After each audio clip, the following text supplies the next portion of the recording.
ประการนาขยมจินมลินสมกราบถวายบังคมประเทรันไทระพระองค์กระพระองค์สมกรบจุมเด็จซัวสมดัติตรงไอดำโดยจุมติวโลโลไซในกัญญาตักอ้อได้จีปริมัดกรรมพิธีสำเร็จการปัตตานีพิจิชนนบายงเนตรประนิจิติมิตรบาโดยซ้ำให้ดองเรื่องรอบไงซอกกรรมทีสำเร็จการปัตตานีพิจิตรบ่อเยืองแต่งแต่เบอร์มาชูขยมบาทเช่นมาลินได้จีเวคมัน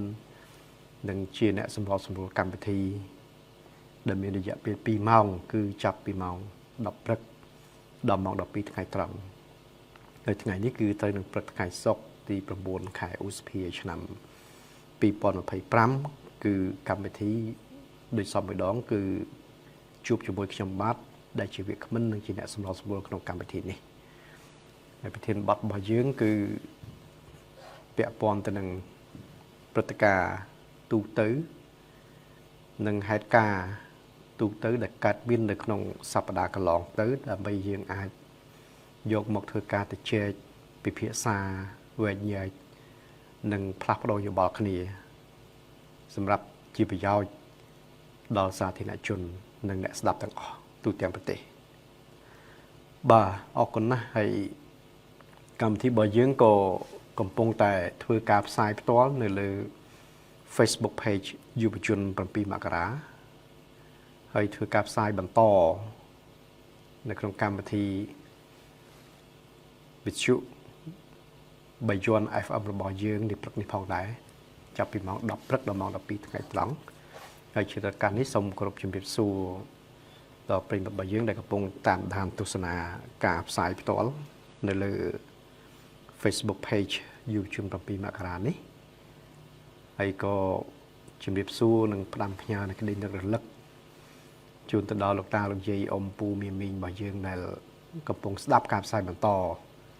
ในขนมวิชุบยวนFMเราบ่ยื่นในปฏิพองได้แต่บองปอนยังคลาก็ประหารเจียกับปงเทือนมาตามเพลิงคลาติดอ่านจะตามเกียร์ทานบอกคลุนเรียนคลุ้นคลาติดภายเจียกับปงแต่ประคอบระบอชีวกรรมในคลาติดก็ภายเจียกับปงในทัวร์กลางงีใส่อาจเฉียดเปลือกดับกาวไซในบรรจุบยอนบ่อยืงเด็บรักนี่จึงเตะปริมัดอาจทัวร์กาตูสับโจลมาการกรรมทีบ่อยืงได้ตัวแล้วไปทัวร์กาติเจจมูกชมบาดจูบจมูกชมบาดในชีวิตของมันเป็นมัดอาจเป็นเจงมัดติบอลตุสนะเปียปอนตัวหนึ่งเหตุการณ์นี่ได้การมีในครองสัปดาห์กลองตื่นรวมมีปฏิการชีตปฏิการอันละชีตนะปฏิการนโยบายเศรษฐกิจสังคมบปทได้กระทำมีสาระสำคัญสำหรับบองประอมเชียปรบบ่อยืงหรือก็ใจรำเล็กในจุดไหนดังหรือปอดมีเซ็งสำหรับบองประอมเชียปรบบ่อยืงบันชีพย่อยสำหรับบองประอมเชียปรบบ่อยืงหรือไม่ก็มีเชียสำนูเชียสนองเปอคืออาจเลือกบานมาการขชมบัตในชีวิตขมันไอปริมาณบ่อยืงได้กับปงได้สดับให้มีการแปะป้อนก็อาจโจบมพลือโจบบ่อซ้ายหนึ่งพอเราพอมีเซ็งชายตอบแต่หนึ่งจำงอก็ได้จะสนองเปอระบ่บ่งปอนยืงปริมาณบ่อยืงต้องออกคดีบ่าสายตู้ซับได้ยืงอาตู้ซับโจมบานนั้นคือมีใบสายเข้มสมประกาศสายตู้ซับตั้งใบสายในติสำหรับปริมาณได้มันตอนบานเชียบให้มีบำดองจังโจรวมในโครงการพิธีบ่อยืงนี่บ่าสายตีมวยนั้นคือมีอะไรโซน60 มวยประมวยไปสับประมวยประมวลใบดามประมวลโซน6 มวยประมวยไปสับประมวยประมวลสายตีปีคือโดยนี้ข้อแต่ขบาลเตคือโซน67 ปีประมวยไปสับประมวยประมวลโดยนี้ข้อแต่ขบาลเตสายตีใบมีเลขโซนไก่สบใบประมวยไก่สับประมวล100 ไก่สบอยโซนไก่สบใบประมวยไก่สับประมวล100 ไก่สบอยจึงที่ปริมัดบ่อยืงอาจตูสับโจลมากัน លេខទាំង3ខ្សែនេះលេខមួយណាក៏បានដែរហើយអ្នកកាន់កម្មវិធីអ្នក operator គាត់នឹងទទួលហើយភ្ជាប់មកកាន់ខ្ញុំបាទដែលជាវាគ្មិនភ្លាមដោយមិនឲ្យមានការរងចាំយូរនោះទេអញ្ចឹងប្រិមិត្តអាចចូលរួមបញ្ចេញជាមតិយោបល់ប្រធានបទរបស់យើងគឺបើកទលាយពាក់ព័ន្ធនឹងការវិភាគការបូកសរុបទៅលើហេតុការណ៍ព្រឹត្តិការណ៍ដែលកើតមាននាពេលកន្លងទៅអញ្ចឹងអាចលើកបានគ្រប់ទស្សនវិជ្ជាគ្រប់ហេតុការណ៍ទាំងអស់ទាំងសេដ្ឋកិច្ចសង្គមនយោបាយវប្បធម៌ទាំងព្រឹត្តិការណ៍ជាតិនិងអន្តរជាតិរួមទាំងកិច្ចការក៏ដូចជាសកម្មភាពបរិយាបាលក្នុងនីតិកាលទី7នេះផងដែរយើងឃើញមានសមិទ្ធផលជាច្រើនដែលកើតមានឡើងណាក្រោមការដឹកនាំរបស់រាជរដ្ឋាភិបាលនីតិកាលទី7ដែលមានសម្ដេចធិបតីហ៊ុនម៉ាណែតជានាយករដ្ឋមន្ត្រីបាទហើយថ្មីនេះគឺសម្ដេចតេជោក៏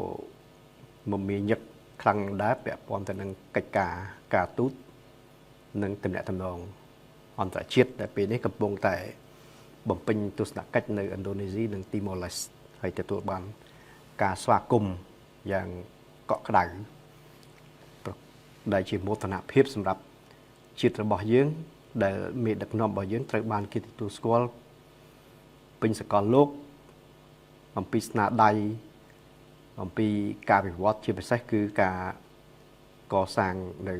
សន្តិភាពនិងការបញ្ចប់នៅសង្គ្រាមស៊ីវិលរ៉ាំរ៉ៃទាំងស្រុងនៅកម្ពុជាដែលជាមេរៀនសម្រាប់បណ្ដាប្រទេសលើសកលលោកដោយបណ្ដាប្រទេសមួយចំនួនហ្នឹងកំពុងតែ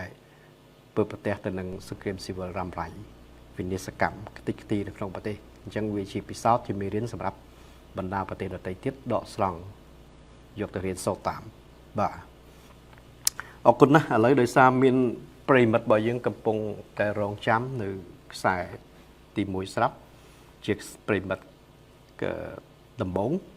ខ្សែទី1នៅក្នុងកម្មវិធីរបស់យើងព្រឹកនេះកុំឲ្យខាត់ពេលខ្ញុំសូមទទួលប្រិមិត្តរបស់យើងខ្សែដំបងបន្តិចសិនមុននឹងបន្តការអត្ថាធិប្បាយបន្តទៀតបាទអាឡូជំរាបសួរបាទអាឡូជំរាបសួរកូនប្រុសម្ដាយបាទជំរាបសួរអ្នកម្ដាយពីលំផាត់រតនគិរីបាទសុខសប្បាយជាទេអ្នកម្ដាយបាទហើយនឹកកូនតែបាទនឹកណាស់អញ្ចឹងអាចជួបគ្នាតាមរលកធាតុអាកាសណាតាមអាចស្ដាប់បានសំឡេងនៅកូនប្រុសម្ដាយនឹងភរិយាទៅសុខសប្បាយទេកូនបាទសុខសប្បាយជាទេអ្នកម្ដាយចុះខាងនោះវិញអ្នកម្ដាយក្រុមគ្រួសារកូនប្រុសកូនស្រីយ៉ាងម៉េចដែរបាទសុខទុក្ខអីសុខសប្បាយទេកូនបាទអរគុណណាស់ហើយអ្នកម្ដាយតែងតែចូលរួមរងចាំឲ្យទៅដល់ថ្ងៃសុខគឺថាបានចូលរួមក្នុងកម្មវិធីរបស់កូនណារងចាំ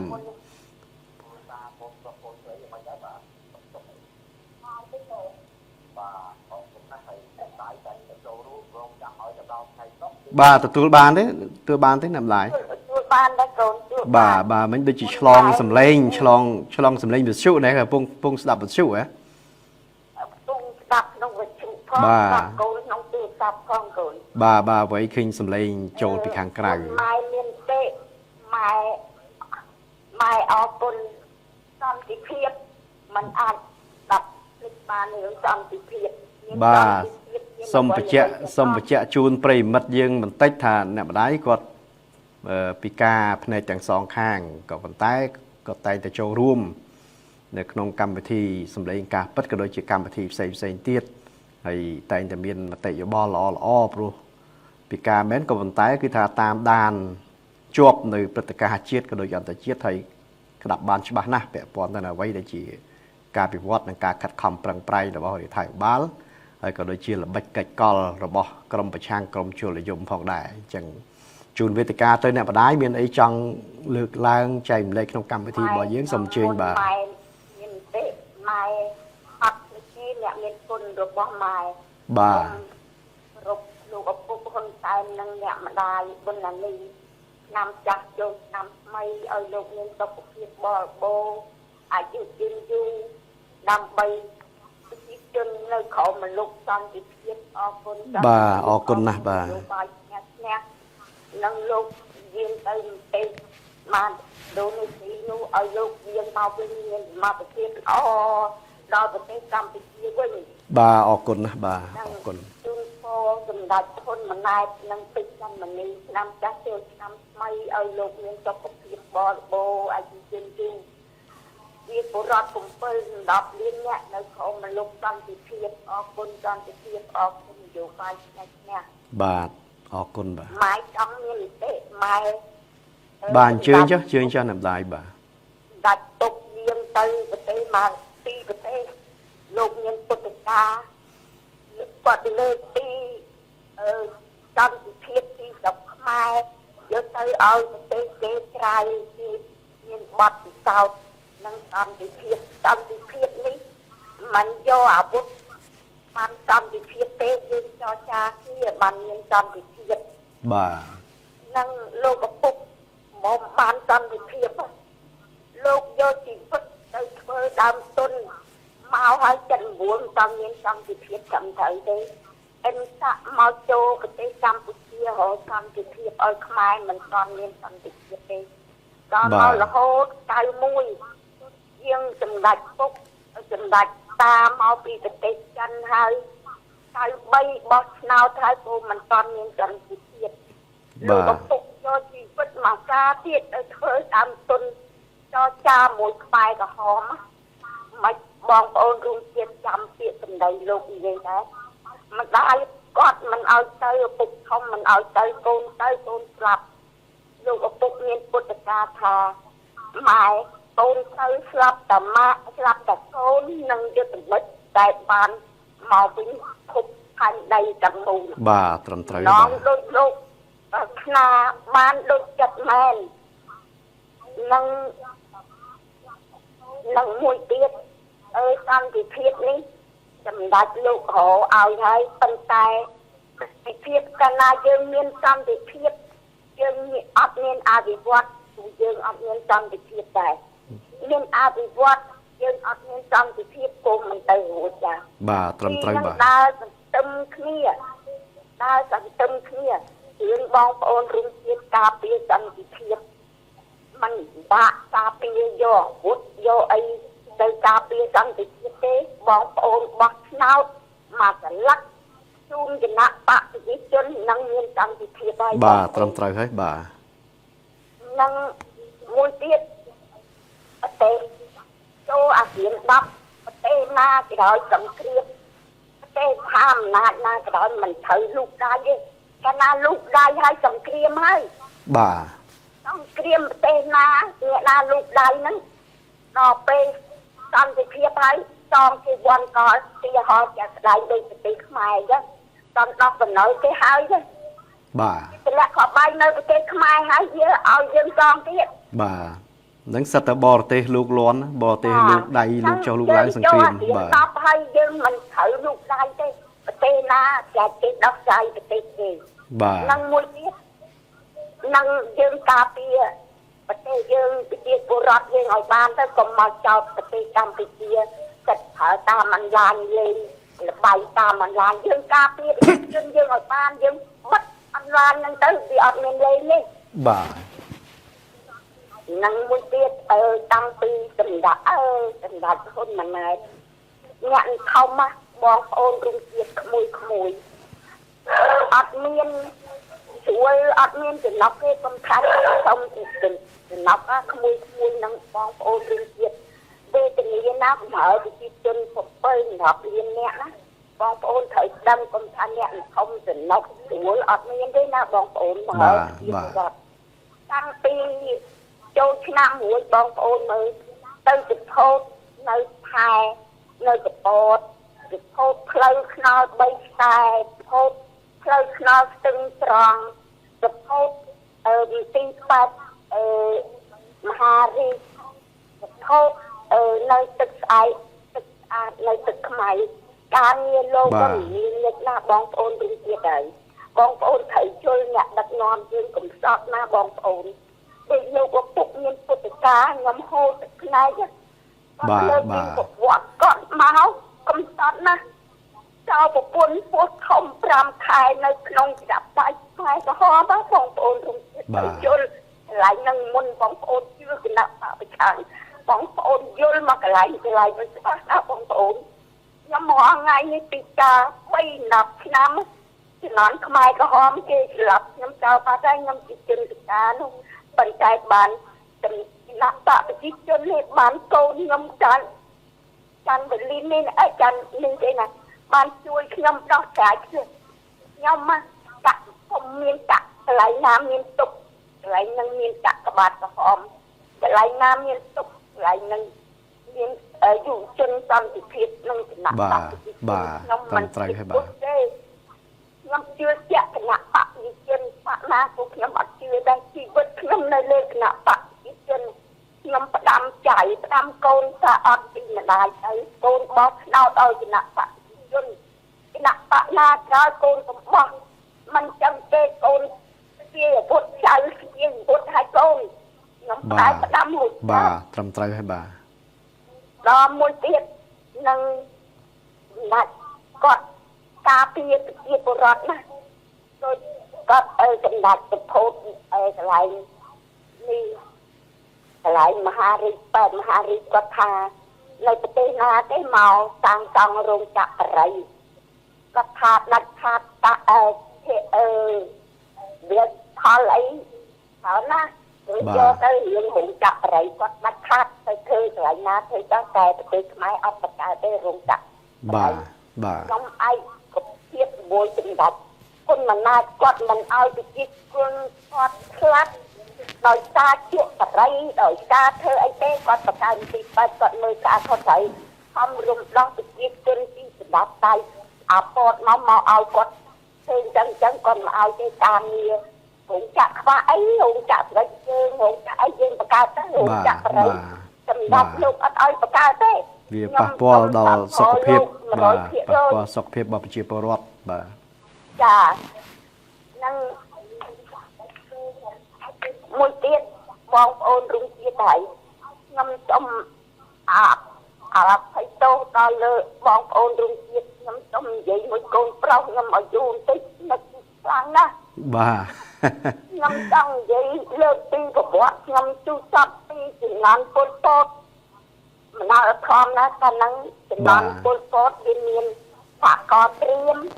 សហគមន៍ពីចិត្តពួកចិនពើអាខ្មែរក្រហមជំនះជាបរតចេញពីពេញទៅនៅទៅក្រងទៅខ្វាន់ពីអញ្ចឹងថ្ងៃមួយនោះខ្ញុំត្រូវហៅបងពួកចិនពើហ្នឹងគាត់តែអាយុជាង20ហើយគាត់ប្រាប់ខ្ញុំគាត់ថាមិត្តរីមិត្តឯងទៅស្ទូងហើយខ្ញុំថាចាស់បងមិត្តបងក្រមានការអីថាខ្ញុំចង់ហូបក្តាមនិងខ្យងខ្ញុំថាខ្ញុំចាំខ្ញុំរើសឲ្យដល់នេះខ្ញុំស្ទូងតែឃើញខ្យងខ្ញុំដាក់តែសពុតឃើញក្តាមខ្ញុំមួយជើងអស់ខ្ញុំដាក់តែសពុតដល់វាវាយជួងមើលខ្ញុំលាងខ្យងនឹងឲ្យស្អាតខ្ញុំទេលឹកខ្លងបានខ្យងនោះ10បានក្តាមនោះ5ខ្ញុំយកមកសហគមន៍គាត់ហូបបាយមកតុកហ្នឹងតុកវែងតុកក្មេងរៀនក្នុងមកតុកហ្នឹងមកកន្លែងហ្នឹង4នាក់ចឡផលិតអត់បកទេមួយចាននឹងបបរលាងពុកព្រៃនេះចែកគ្នាម្នាក់2វែកបាទដល់ខ្ញុំយកឲ្យគាត់តងហេតុឡើងពួកខ្ញុំមកពីលើកចំណុចវិញខ្ញុំជួបាត់គាត់កន្លែងគាត់ហូបបាយជាមួយខ្ញុំជួថា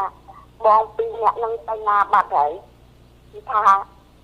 លោកយកទៅរៀនសូត្របាត់ហើយបាទខ្ញុំធ្លាក់ចិត្តហ្មងបាទថាអើយដោយសារអញយកតាមយកចងនឹងឲ្យគាត់ហូបទៅម្ដងទៅរៀននឹងវាយកវាយចោលនឹកក្នុងចិត្តនឹកឃើញថាក្តាមនឹងវារីទឹកទៅវាស្អុយវាអីអស់ហើយបានខ្ញុំរើសឲ្យគាត់ដល់រងពីស្អែកវាធ្វើបាបខ្ញុំមួយខែវាឲ្យខ្ញុំលើកចំណុកចំហឺ1ម៉ែត្របដោយ1ម៉ែត្រទឹង1ម៉ែត្ររែកខ្លួនឯងកាប់ខ្លួនឯងបាន23ថ្ងៃខ្ញុំរាប់ដល់ថ្ងៃមួយហ្នឹងភ្លៀងទៅវាទៅបាត់វាពីរអ្នកឆ្លប់វាទៅបាត់ទូខ្ញុំដាក់ចប់ដាក់ពីស្មាដាក់ក្តិតអង្គុយមិនទេចាប់វាមកដល់វាថាថ្ងៃអត់លេខទៅនោះវាអញទៅបាត់ថ្ងៃអត់លេខខ្ញុំថាមើលអើយខ្ញុំអស់កម្លាំងពេកខ្ញុំនិយាយត្រង់ដោយស្មោះដាក់ក្តិតអង្គុយគឺវាយខ្ញុំមកខ្លាយទៅប៉ុននិយាយបត់នឹងខ្ញុំគិតចាប់ណាស់បាទវាយខ្ញុំផាំងមកស្វាយបត់ហ្នឹងខ្ញុំស្កាប់បុកក្នុងបន្លាយ trong an đại chị nắng chị tiên có ai trong lại mà tới kia ly bực kỳ ly chọp tới từng tì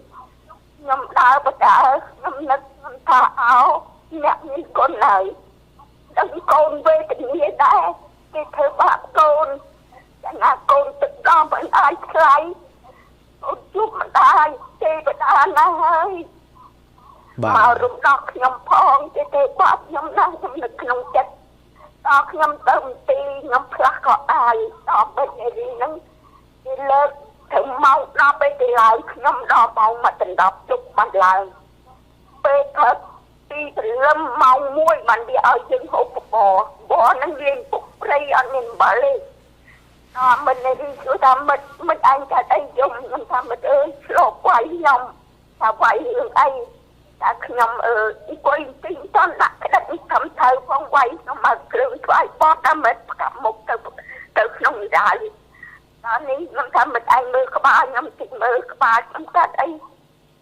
thường mà đồng mình người đi nó còn mơ ô mà đại ham thông mai ăn bột mai mình ai có chiêm to đọc mà phật những cái hai non bằng mình tôn thoát nó nơi ăn cái phiệt nhầm việt đại tới mai việt đẹp non nó chích ăn cái phiệt nó đại việt tới phẹp tới bàn mình nó có chi áp lý nó đau á bọc mùi bởi có tròn nó bà nhầm lấy có ở ngục tới kia mà ngay rồi nhầm ọt bàn tới thực ta cái nạ phạt to nó mà xui nhầm tha cái đây mà nó tới lực đây nhầm tha mật bú lô quay trong quay mùi hại đây nhầm ọt lặng bê bia mà thay bay khai ấy mật bú ơi hô cặp bò liên phục thấy ăn mình kinh bơ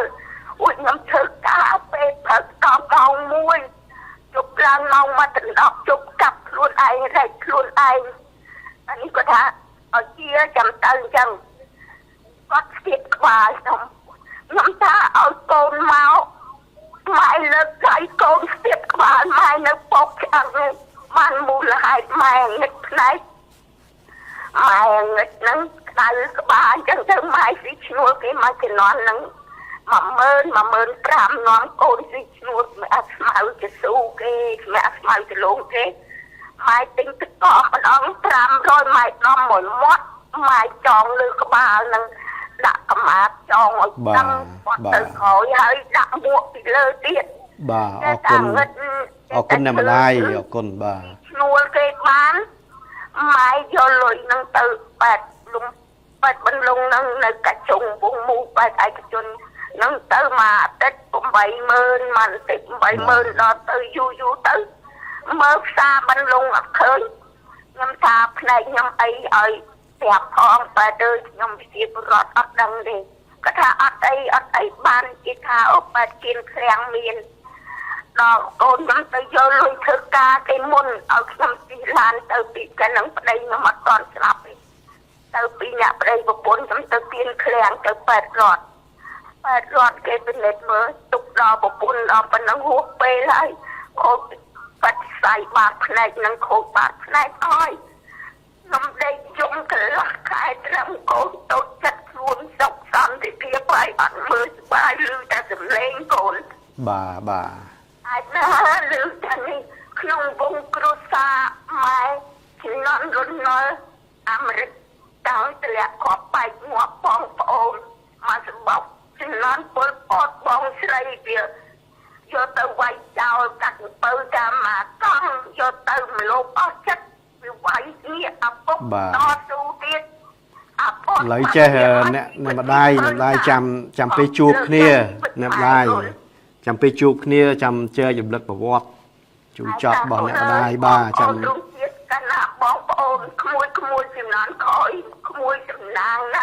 bà là để sao miền Tây mất dương còn phong rong chăm đấy đặtไปเชียปัญหาปัจจัยกันตีบาออกก้นนำได้ก็หลักปีไตตะกาลนะไตตะกาลจูจอดฉลองกัดในเพลิงสังเกรียมนะเวเนียปลอดปลาจังให้บานเชียนำได้ก็ดังก้นออกก้นดอสันตะเพียบออกก้นดอ គណៈបកប្រជាជនកម្ពុជាថ្នាក់ដឹកនាំគណៈបកហ្នឹងដែលបានដោះញ៉ាំដៃនឹងក្រុមគូសាក៏ដូចជាប្រជាពលរដ្ឋយើងទូទាំងប្រទេសចេញពីរបបបល័យពូជសាសន៍ប៉ុលពតយងខ្នងនេះហើយជាការពិតណាស់គឺលោកយាយគាត់ពិការផ្នែកទាំងសងខាងក៏ប៉ុន្តែគាត់មិនពិការចិត្តនោះទេណាអ្វីដែលជាសច្ចភាពប្រវត្តិសាស្ត្រការឈឺចាប់ទាំងប្រមាណក្នុងអតីតកាលហ្នឹងគឺអ្នកម្ដាយនៅចងចាំបានទាំងអស់វាខុសពីគ្នាយើងបងប្អូនយើងមួយចំនួនទៀតដែលមិនពិការទេក៏ប៉ុន្តែធ្វើជាពិការធ្វើជាមិនដឹងធ្វើជាមិនឮរហូតដល់បំភ្លៃការពិតខុសពី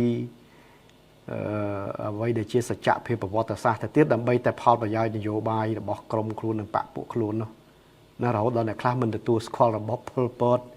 មិនទទួលស្គាល់គុកទួលស្លែងណាថាជាគុកសបនិមិត្តអីណាសូម្បីតែខ្លួនឯងក៏ឆ្លងកាត់របបប៉ុលពតខ្លួនឯងក៏រងទុក្ខវេទនាសាច់ញាតិក្រុមគ្រួសារវិនិច្ឆ័យប្រត់ប្រាស់ស្លាប់ក្នុងរបបប៉ុលពតដែរក៏ប៉ុន្តែដើម្បីតែមហិច្ឆតាផលប្រយោជន៍នយោបាយរបស់ក្រុមខ្លួនបកពួកខ្លួនហ្នឹងបែរជាធ្វើជាមិនដឹងធ្វើជាភ្លេចរហូតដល់ខ្លះទៅបំភ្លៃទៀតខុសពីការពិតខុសពីអ្វីដែលជាសច្ចភាពប្រវត្តិសាស្ត្រហើយលោកយាយគាត់រំលឹកពីប្រវត្តិអតីតកាលហ្នឹងដើម្បីជាការផ្ដាំផ្ញើទៅដល់យុវជនរបស់យើងដែលមិនធ្លាប់បានឆ្លងកាត់ណាកុំចង់ជួបកុំចង់ឆ្លងកាត់អីដោយគាត់ឥឡូវសន្តិភាពយើងមានពេញលេញហើយអញ្ចឹងជាយាមធ្វើម៉េចថែរក្សាសន្តិភាពនេះបានគង់វង្សណាព្យាយាមការស្វែងរកសន្តិភាពនៅពេលដែលយើងកំពុងជួបនៅសង្គ្រាមតែគួរតែថែរក្សានៅសន្តិភាពដែលយើងកំពុងតែមាននាពេលបច្ចុប្បន្ននេះវិញណាជាងការស្វែងរកនៅពេលដែលយើងជួបភ្លើងសង្គ្រាមគឺមិនងាយទេអញ្ចឹងបានជាសម្ដេចតេជោគាត់ក្នុងបេសកកម្មទៅក្រៅប្រទេសគេទទួលស្វាគមន៍ហើយគេទទួលស្គាល់នៅស្នាដៃនិងការលះបង់ណារបស់សម្ដេចតេជោហើយជាពិសេសប្រទេសដែលធ្លាប់ឆ្លងកាត់នៅភ្លើងសង្គ្រាមណាគេយល់ច្បាស់ហ្មងថាសន្តិភាពវាមានតម្លៃប៉ុណ្ណាហើយវាមិនអាចកាត់ថ្លៃបានអញ្ចឹងហើយបានជាសម្ដេចតេជោគឺស័ក្តិសមណាស់នឹងការដែលប្រជាពលរដ្ឋយើងក៏ដូចជាសកលលោកទាំងមូលគេប្រសិទ្ធនាមឲ្យថាជាបិតាសន្តិភាពហើយសន្តិភាពនេះគឺថាយកសាច់ស្រស់ឈាមស្រស់ទៅបដូរហើយមិនពឹងទៅលើបរទេសណាមួយនោះទេណាបរទេសមិនអាចមកជួយយើងបញ្ចប់សង្គ្រាមរកសន្តិភាពឲ្យយើងបានទេយើងឃើញចំនួនអន្តៈចាយលុយអស់រាប់លានរាប់កោតក៏ប៉ុន្តែរកសន្តិភាពឲ្យយើងមិនបាននោះទេហើយនៅក្នុងអតីតកាលប្រវត្តិសាស្ត្ររបស់យើងនឹងគឺថាសង្គ្រាមស៊ីវិលរ៉ាំរ៉ៃប្រកបប្រចាក់គ្នាគឺដោយសារតែការលូកលាន់ការជិតជែកពីបរទេសទាំងអស់អញ្ចឹងមានតែខ្មែរទេដែលដឹងច្បាស់ដែលដឹងច្បាស់ថាយើងត្រូវការអ្វីពិតប្រាកដហើយមានតែខ្មែរដែលដឹងថាយើងត្រូវបញ្ចប់នៅសង្គ្រាមនេះដោយរបៀបណាมันអាចទៅពឹងទៅលើបរទេសបាននោះទេអញ្ចឹងហើយបានជានយោបាយឈ្នះសម្រាប់សម្ដេចតេជោនឹងគឺជាពិសោធន៍ជាមេរៀនមួយដែលគេរៀនសូត្រតាមយកជាពិសោធន៍ប៉ុន្តែជោគជ័យពិសោធន៍ជោគជ័យនៅកម្ពុជាវាមិនប្រកាសថាគេយកទៅអនុវត្តជោគជ័យទាំងស្រុងនោះទេក៏ប៉ុន្តែជាមូលដ្ឋាននៃការគិតគូរពិចារណាអញ្ចឹងបានជាសម្ដេចទៅកន្លែងណាក៏ដោយគេតែងតែស្នើសុំឲ្យធ្វើពថាកថាចែករំលែកនៅពិសោធន៍នៃការដឹកនាំការកសាងអភិវឌ្ឍប្រទេសហើយជាពិសេសគឺការបញ្ចប់នៅភ្លើងសង្គ្រាមនាំមកនូវសន្តិភាពនិងការថែរក្សាសន្តិភាពនេះទូទាំងផ្ទៃប្រទេសជូនដល់ប្រជាពលរដ្ឋហើយដោយអ្នកម្ដាយនៅរតនគិរីលើកឡើងអញ្ចឹងយុវជនយើងក្រោយនេះគឺថាចង់ថែរក្សាសន្តិភាពនេះឲ្យបានគង់វង្សគឺមិនពិបាកទេមិនបាច់ទៅធ្វើសង្គ្រាមទៅកាន់កាភ្លើងទៅច្បាំងអីនោះទេវាសន្តិភាពវាមានពេញលេញទូទាំងផ្ទៃប្រទេសហើយគឺថាបោះឆ្នោតឲ្យតែគណៈបកប្រជាជនហើយគណៈបកប្រជាជនបន្តដឹកនាំទៅគឺថាសន្តិភាពនេះគឺនឹងថែរក្សាបានគង់វង្សហើយបន្តនៅការអភិវឌ្ឍតទៅមុខតទៅទៀតពីព្រោះគណៈបកប្រជាជនជាអ្នកកសាងជាអ្នកស្វែងរកនូវសន្តិភាពនេះអញ្ចឹងគណៈបកប្រជាជនមិនបណ្ដោយឲ្យសន្តិភាពដែលខ្លួនរកបានដោយវិបាកនេះត្រូវបាត់បង់ទៅវិញនោះទេគឺថាដោយតម្លៃណាក៏ដោយគឺថាត្រូវតែការពារថែរក្សាសន្តិភាពនេះឲ្យបានទោះបីជាមានក្រុមជលនិយមព្យាយាមណាប៉ុនប៉ងបំផ្លិចបំផ្លាញនៅអ្វីដែលជាសមិទ្ធផលនិងសន្តិភាពដែលយើងកំពុងតែមាននេះគឺថា មិនអាចទៅរួចនៅបានទេអញ្ចឹងការបោះឆ្នោតឲ្យគណៈបកប្រជាជនបន្តដឹកនាំប្រទេសហ្នឹងគឺមានន័យស្មើនឹងការបន្តថែរក្សានៃសន្តិភាពនេះឲ្យបានគង់វង្សណារួមទាំងអ្នកជំនាន់មុនហើយបន្តវេនដល់អ្នកជំនាន់ក្រោយទៀតគឺថាបន្តមរតកហ្នឹងគឺត្រូវតែធ្វើម៉េចបដូរផ្ដាច់ការពារសន្តិភាពនេះឲ្យបានដែលអ្នកជំនាន់មុនរកមកដោយលំបាកនេះបាទអញ្ចឹងអ្វីដែលអ្នកម្ដាយនៅខេត្តរតនគិរីលើកឡើងគឺត្រឹមត្រូវណាស់បាទអរគុណណាស់ឥឡូវដោយសារមានប្រិមិត្តយើងមួយខ្សែទៀតកំពុងរងចាំគាត់រងចាំយូរដែរហើយកុំឲ្យខាត់ពេកខ្ញុំសូមជូនកម្មវិធីទៅប្រិមិត្តរបស់យើងមួយខ្សែទៀតមុននឹងបន្តការអត្ថាធិប្បាយបាទអាឡូជំរាបសួរបាទអាឡូជំរាបសួរបាទ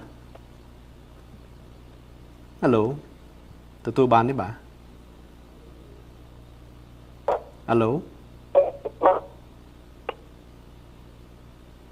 បាទដូចឮតែអត់ឃើញសំឡេងចូលមកភ្ជាប់ទទួលខ្ញុំបានទេបាទអាឡូ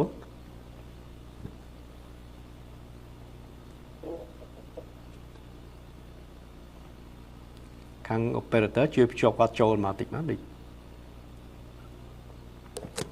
អាឡូតែផែរងចាំយូរពេកឬមួយក៏ទៅណាមកផ្លែតសិនឲ្យបាត់ហើយទេឮសំឡេងមិនដូចនៅលើខ្សែទូរស័ព្ទនៅឡើយទេបាទគាត់អាចបច្ចេកទេសល្អអួលមិនទាន់អាចទៅជែកគ្នាបានអាឡូបាទទូខ្ញុំបានទេបាទបាទឮហើយអាយដាមខ្ញុំយើងស្ទះទៅត្បូងមុំទៅបាទអរគុណណាស់បាទសូមអធិស្ឋានដែលរងចាំយូរបន្តិចព្រោះអ្នកម្ដាយខាងរតនគិរីនោះគាត់មានអ្វីចង់ចែកម្លែកច្រើនពាក់ព័ន្ធនឹងប្រវត្តិសាស្ត្រជូរចត់និងប្រវត្តិផ្ទាល់ខ្លួនរបស់គាត់បាទអរគុណណាស់ឥឡូវព្រឹកនេះមានអីចង់ចូលរួមជាមតិយោបល់ខ្ញុំសូមជូនវេទិកាហើយសូមអញ្ជើញមានមតិបាទអរគុណហើយដល់បានអនុញ្ញាតឲ្យខ្ញុំបានចូលរួមនៅក្នុងសម្លេងការពិតពេលព្រឹកនេះបាទអរគុណណាស់បានស្ដាប់ហើយដល់មកអធិប្បាយខាងលើកឡើងពីសកម្មភាពនៃគណៈបកប្រជាជនកម្ពុជាបាទនិងកិច្ចការប្រទេសជាតិយើងនិងភូមិសាស្ត្រតំបន់នយោបាយក៏លោកដែលកំពុងប្រែប្រួលបច្ចុប្បន្នបាទអរគុណណាស់ទុកបីយ៉ាងណាក៏កម្ពុជាយើងក្រោមការដឹកនាំ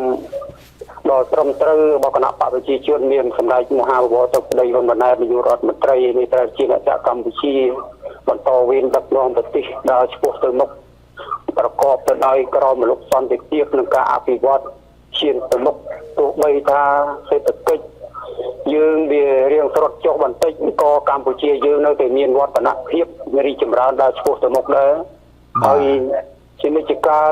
គណៈបកប្រជាជនតែយកចិត្តទុកដាក់នឹងការពារសមិទ្ធផលជាតិនិងការពាររបស់ប្រជាពលរដ្ឋនិងអធិបតេយ្យជាតិបានរឹងមាំមកដល់បច្ចុប្បន្ននេះបាទប៉ុន្តែក៏សូមលំអោនកាយគ្រប់សម្ដេចវគ្គមហាសេនាបតីតេជោហ៊ុនសែននាយករដ្ឋមន្ត្រីអតីតនាយករដ្ឋមន្ត្រីបច្ចុប្បន្នក៏ជាប្រធានសភានៃព្រះរាជាណាចក្រកម្ពុជានិងសម្ដេចគតិប្រុនបណ្ឌិតបូរនីហ៊ុនសែនសូមឲ្យលោកទាំងពីរមានប្រជញ្ញច្រើនយូរយូរនឹងការពារនិងដឹកនាំប្រទេសបន្តទៅទៀតបាទអរគុណណាស់បាទពិសេសនឹងសម្ដេចមហាបវរទៅប្តីហ៊ុនម៉ាណែតនាយករដ្ឋមន្ត្រីសូមឲ្យលោកមានប្រាជ្ញាវាងវៃដឹកនាំប្រទេសតទៅទៀតនេះជាមោទនភាពជាតិយើងបាទប៉ុន្តែបច្ចុប្បន្ននេះកម្ពុជាយើងកំពុងតែមានមោទនភាពខ្លាំងណាស់មានសម្ដេចនាយកហ៊ុនសែនជាបិតាសន្តិភាពហើយកំពុងមានវត្តមាននៅក្រៅប្រទេសពិសេសទៅប្រទេសឥណ្ឌូនេស៊ីនិងសិង្ហបុរីនិងប្រទេសស៊ុយម៉ខាងកើត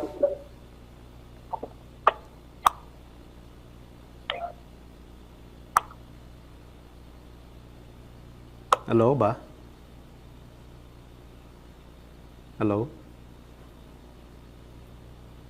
ទទួលខ្ញុំបានទេបាទ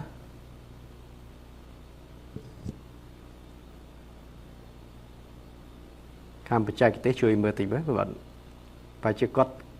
កំពុងតែនេះនិយាយកំតែអត់ចូលមកក្នុងភ្ជាប់ចូលបាន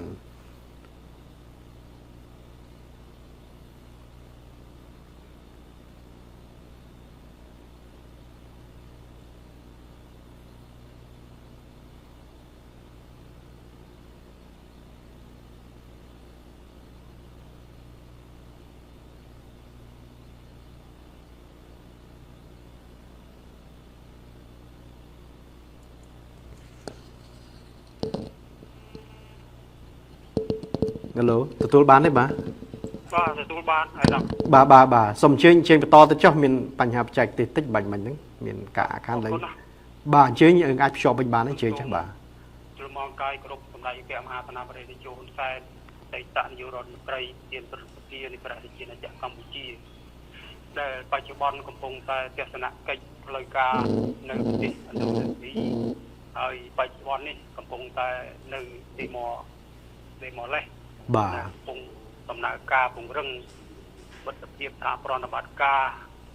នៃតំបន់ផងនិងប្រទេសនិងរដ្ឋធ្វើទៅឲ្យបញ្ហាជាតិយើងរឹងមាំបន្តទៅទៀត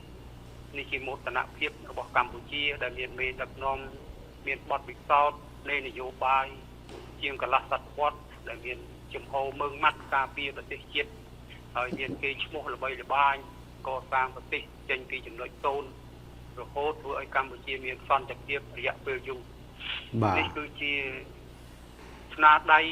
របស់គណៈបកប្រជាជនពិសេសមេដឹកនាំផ្ទាល់តែម្ដងដែលមានបទពិសោធន៍នៃនយោបាយក្នុងភ្លើងសង្គ្រាមជាងកន្លះទសវត្សរ៍ដែលដឹកនាំនយោបាយនេះបង្រួមសាសតាជាតិខ្មែរជំនួសបែកបាក់គ្នាជាង4ទសវត្សរ៍ធ្វើទៅឲ្យកម្ពុជារឹងមាំមានឈ្មោះល្បីល្បាញទូទាំងសកលលោក បាទ សូមអរគុណណាស់រាជរដ្ឋាភិបាលហើយបច្ចុប្បន្នក៏មានសម្ដេចមហាបវរធិបតីហ៊ុនម៉ាណែតបន្តវេនដឹកនាំប្រទេសឲ្យរីកចម្រើនដល់ឆ្ពោះទៅមុខមិនខុសប្លែកពី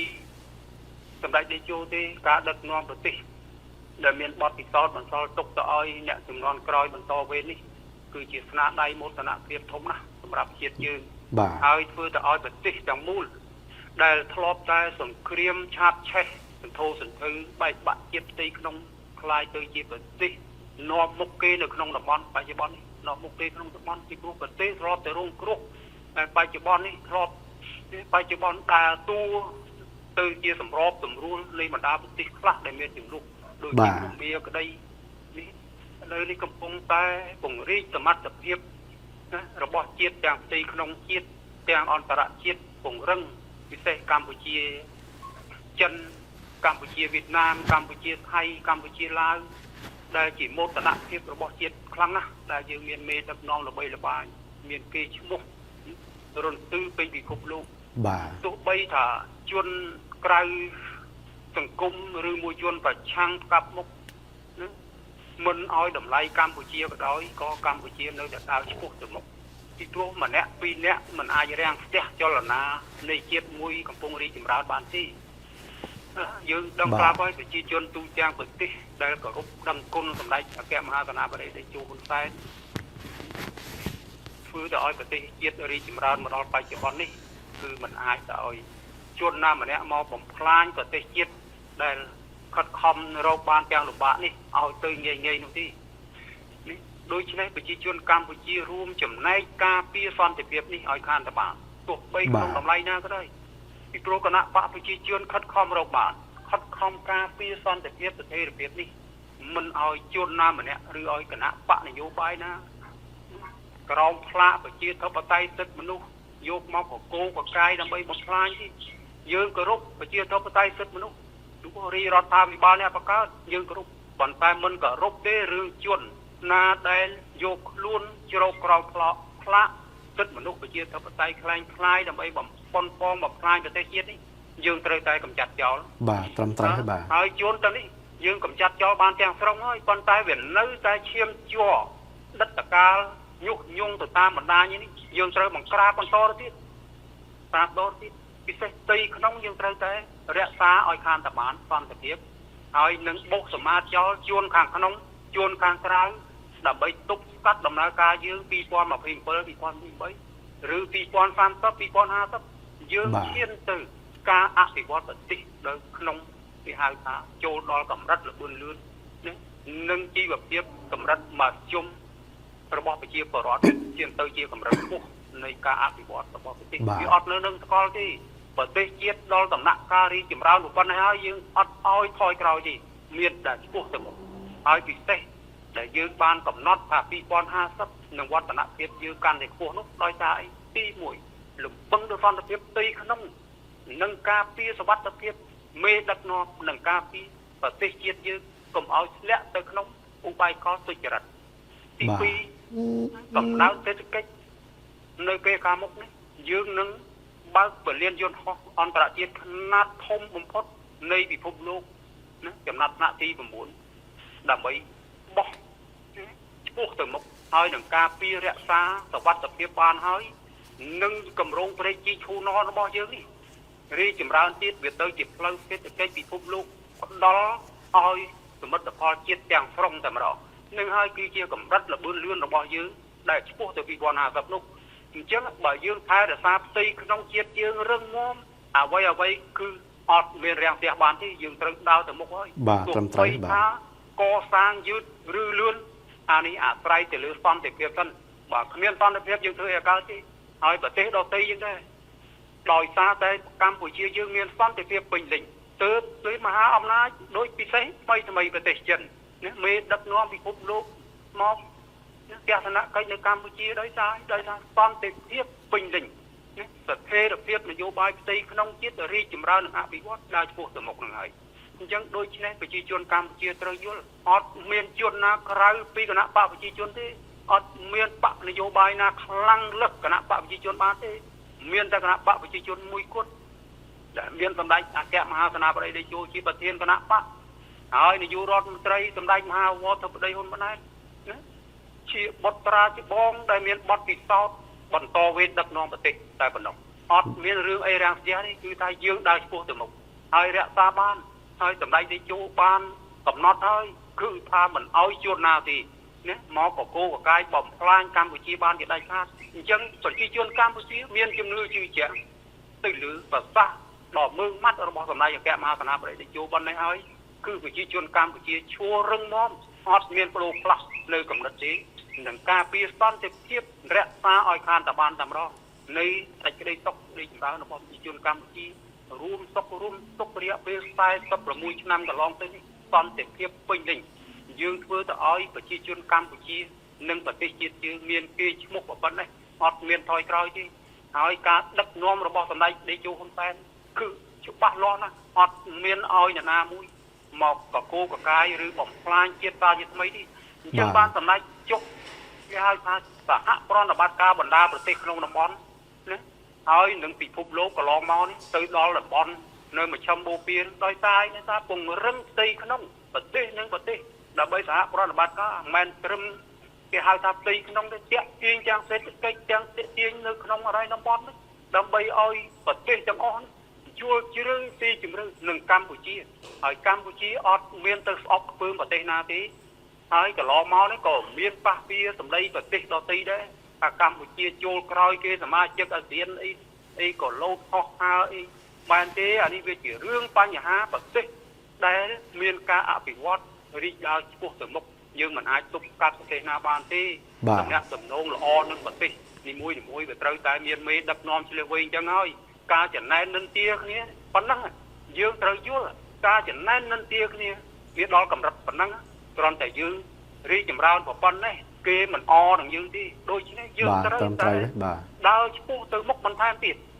អ្នកខាងក្រោមអាវ៉ាតនឹងត្រូវស្គាល់តម្លៃរបស់មេដឹកនាំឲ្យបានច្បាស់អានឹងទៅយើងរស់នៅបានយូរហើយបើយើងនៅតែរសើបរសល់មិនយល់ច្បាស់នៃការដឹកនាំរបស់សម្ដេចតេជោទេធ្វើទៅឲ្យយើងបែកបាក់ចិត្តទៅក្នុងដូច្នេះចំណុចនេះយើងត្រូវតែមានជំនឿជឿជាក់ច្បាស់លាស់ថាសម្ដេចអគ្គមហាសេនាបតីតេជោតែជាមេដឹកនាំកម្រិតខ្ពស់បំផុតណាជាមេដឹកនាំកម្រិតខ្ពស់បំផុតសម្រាប់ជាតិយើងហើយក៏ក្នុងតំបន់ដែរមិនមែនមោទនភាពទេនេះគឺមានជំនឿអញ្ចឹងមកទុកបីក៏ពិភពលោកក៏គេមើលឃើញជំនឿបែបនេះត្រឹមត្រូវបាទទោះបីថាសម្ដេចបានសិក្សាទៅរៀនសូត្រទៅដល់កម្រិតខ្ពស់អីដល់អរិយក្រៅប្រទេសណានៃក៏សម្ដេចមើលឃើញសន្តិភាពនិងស្ថិរភាពចំណេះចេះដឹងរបស់លោកមិនអន់ទេហើយទោះបីតែអ្នកឯងសញ្ញាបត្រ10ជាន់ក៏ដោយក៏សម្ដេចស្គាល់អ្នកឯងដែរពីព្រោះនយោបាយវាទីជំរឿចាំដល់តែរៀនច្រើនសិក្សាដឹកនាំប្រទេសច្រើនគឺវាចេះឯងទៅដើរឆ្ពោះទៅមុខនោះទោះបីថាអ្នកឯងទៅរៀនសញ្ញាបត្រយកមករាប់កពេលនៅក្នុងកតាបយកមកបង្រៀនក៏អត់ទៅរួចនឹងសម្ដេចតេជោទេពីព្រោះក្បួនខ្នាតយុទ្ធសាស្ត្ររបស់សម្ដេចតេជោមេដឹកនាំស្គាល់ទិសដៅខ្លាំងណាស់បានជំនះឧបសគ្គដឹកនាំប្រទេសបានមកដល់ម៉ោងនេះ បាទត្រឹមត្រូវបាទ បើមិនយល់ការដូចឯងថាប្រទេសនេះអាលុតតាំងពី10ឆ្នាំមុននោះណាដោយសារនយោបាយបរទេសជ្រៀតជ្រែកនិងផ្ទៃក្នុងកម្ពុជាដណ្ដើមគ្នាតែម្ដងអានឹងយើងនិយាយឲ្យត្រង់មិនត្រួតទេដឹកនាំប្រទេសមួយហើយផ្ដួលអ្នកនោះទាំងអស់ដោយសារអីនយោបាយបើអ្នកឯងតែប៉ុនប៉ងតែបំផ្លាញជាតិខ្លួនឯងទុកទៅអីទៀតទោះបីថាសំរាំងស៊ីទោះបីថាមេដឹកនាំណាក៏ដោយបើអ្នកឯងមានកំណត់ផ្ដួលបំផ្លាញជាតិហើយដេជោសែនមិនទុកទេត្រូវតែកំចាត់ចោលហើយមិនមែនដេជោសែននេះសម្រាប់ស្អប់ខ្ពើមខ្មែរទេប៉ុន្តែខ្មែរជលនិយមបែបសំរាំងស៊ីនេះត្រូវតែបុកសមាជចោលហើយណាមិនថាជួនណាឡើយទេមិនថាជួនរាំងស៊ីមិនថាជួនណាជួនចំនួនណាក៏ដោយឲ្យតែសម្ដេចដេជោនៅណាការពារមុខអ្នកឯងចោលហ្មងពីព្រោះទុកទៅអីទុកបំផ្លាញជាតិទៀត500ឆ្នាំជាងហើយកម្ពុជាធ្លាក់ចូលតែភ្លើងសង្គ្រាមបែកបាក់ផ្ទៃក្នុងតម្រាំសម្ដេចដេជោឡើងកាន់អំណាចបានប្រមាណ38ឆ្នាំកម្ពុជាបានคล้ายទៅជាប្រទេសមានមុខមានមាត់នៅក្នុងតំបន់និងពិភពលោករឿងអីត្រូវបណ្ដោយទៅឲ្យជនទាំងឡាយមកបំផ្លាញចោលបានអត់បានទេសម្ដេចដេជោនៅជំងឺមួយថ្ងៃមុនគាត់មានប្រសាសន៍ថាពីណាថាគាត់ចាស់នេះជាមោទនភាពរបស់ជាតិតែម្ដងមិនមែនទៅអួតសម្ដេចអួតខ្លួនឯងមោទនភាពជាតិវាខ្លាំងបានទៅគាត់មានប្រសាសន៍បែបនេះដើម្បីឲ្យជាតិនេះវារឹងមាំនិងរីកចម្រើននេះការពារទឹកដីបានទាំងស្រុងប៉ុណ្ណេះយើងមិនអាចទៅឲ្យរបូតបានវិញទេណាទោះបីថាឯងចោតប្រកាន់យកព្រំដែនយកប្រទេសជិតខាងយកមកធ្វើជាយុទ្ធសាស្ត្រនយោបាយក៏ទៅរួចដែរវាអាចដើរឆ្លងផុតនៅអាសមោលអតីតកាលវាទៅបាត់ហើយអញ្ចឹងយើងត្រូវបុកសមាជចោលអាជួនទាំងឡាយនេះដើម្បីកកូកកាយផ្ទៃក្នុងជាតិឲ្យបែកបាក់នេះយើងត្រូវតែកម្ចាត់ចោលរាល់សកម្មភាពនិងចលនាជ្រុលនិយមទាំងឡាយណាដែលប៉ុនប៉ងផ្ដួលរាជរដ្ឋាភិបាលកម្ពុជាទាំងបច្ចុប្បន្ននិងអនាគតត្រូវតែបំផ្លាញចោលទាំងស្រុងតែម្ដងដើម្បីកម្ពុជាយើងឆ្លាតឆ្ពោះ2050និង2030 2050ខាងមុខណាយើងត្រូវកំណត់ទិសដៅអានេះដើម្បីបើយើងសន្តិភាពផ្ទៃក្នុងមិនបានទេយើងមិនអាចកំណត់ទៅមុខបានទេអញ្ចឹងយើងត្រូវតែកំណត់ផ្ទៃក្នុងសន្តិភាពនិងប្រសិទ្ធភាពហ្នឹងហើយបានយើងកំណត់ដើរទិសទៅមុខមកនោះដូច្នេះយើងត្រូវតែបុកសម្អាតចោលជួនទាំងឡាយណាដែលមានចរិតនៅក្រោមឈ្នន់នយោបាយបរទេសត្រូវតែបុកសម្អាតចោលហើយរក្សាស្ថិរភាពកងកម្លាំងប្រដាប់អាវុធត្រូវតែរក្សាស្ថិរភាពជូនគណៈបកប្រជាជនការពារប្រទេសរបស់យើងប្រទេសគេជិតខាងគេមានដោយសារផ្ទៃក្នុងគេជាតិគេរឹងមាំនឹងហើយអញ្ចឹងយើងត្រូវតែពង្រឹងស្ថិរភាពហើយអរគុណណាស់មិត្តចិនដែលបានសហប្រតិបត្តិការជាមួយកម្ពុជាសម្រាប់ថ្ងៃអនាគតដែលគេហៅថាមិត្តដៃថែបនោះគឺតំបន់យើងคล้ายទៅជាតំបន់អភិវឌ្ឍនិងរីកចម្រើននៅក្នុងតំបន់អាស៊ីបើគ្មានចិនក៏កម្ពុជាលំបាកហើយបើគ្មានកម្ពុជាក៏ចិនលំបាកដែរដូច្នេះយើងត្រូវដើរឆ្ពោះទៅមុខហើយកម្ពុជាវៀតណាមឡាវថៃសត្វជាមិត្តភក្តិហើយអត់មានអីរឿងរ៉ាវអ្នកណាទៅលៀបពណ៌អីឲ្យឆ្លោះគ្នាទេយើងត្រូវតែការពារកងកម្លាំងប្រដាប់អាវុធត្រូវតែរក្សាស្ថិរភាពព្រំដែនទាំងអស់ដើម្បីសន្តិភាពនិងស្ថិរភាពការពារទឹកដីរបស់យើងហើយនឹងជឿជាក់លើមេដឹកនាំរបស់យើងទាំងបច្ចុប្បន្នទៅអនាគតដើម្បីជោគជ័យនិងស្ថិរភាពផ្នែកនយោបាយខ្ញុំបានបញ្ជាក់បន្ថែមទៀតត្រូវតែបុកសមាជចោលអាផ្ទៃក្នុងនយោបាយនេះត្រូវបុកសមាជចោលជាបន្ទាន់ហើយនឹងរក្សាសុវត្ថិភាពទោះបីថាសំរាំងស៊ីខំស្រែកទៅតាមបណ្ដាញសង្គមក្តីញុះញង់ឲ្យអសកម្មជនងើបមួយកំចាត់ចោលមួយងើបពីរកំចាត់ចោលពីរដើម្បីសន្តិភាពនិងស្ថិរភាពសូមអរគុណសូមជម្រាបលាបាទសូមអរគុណណាស់ហើយ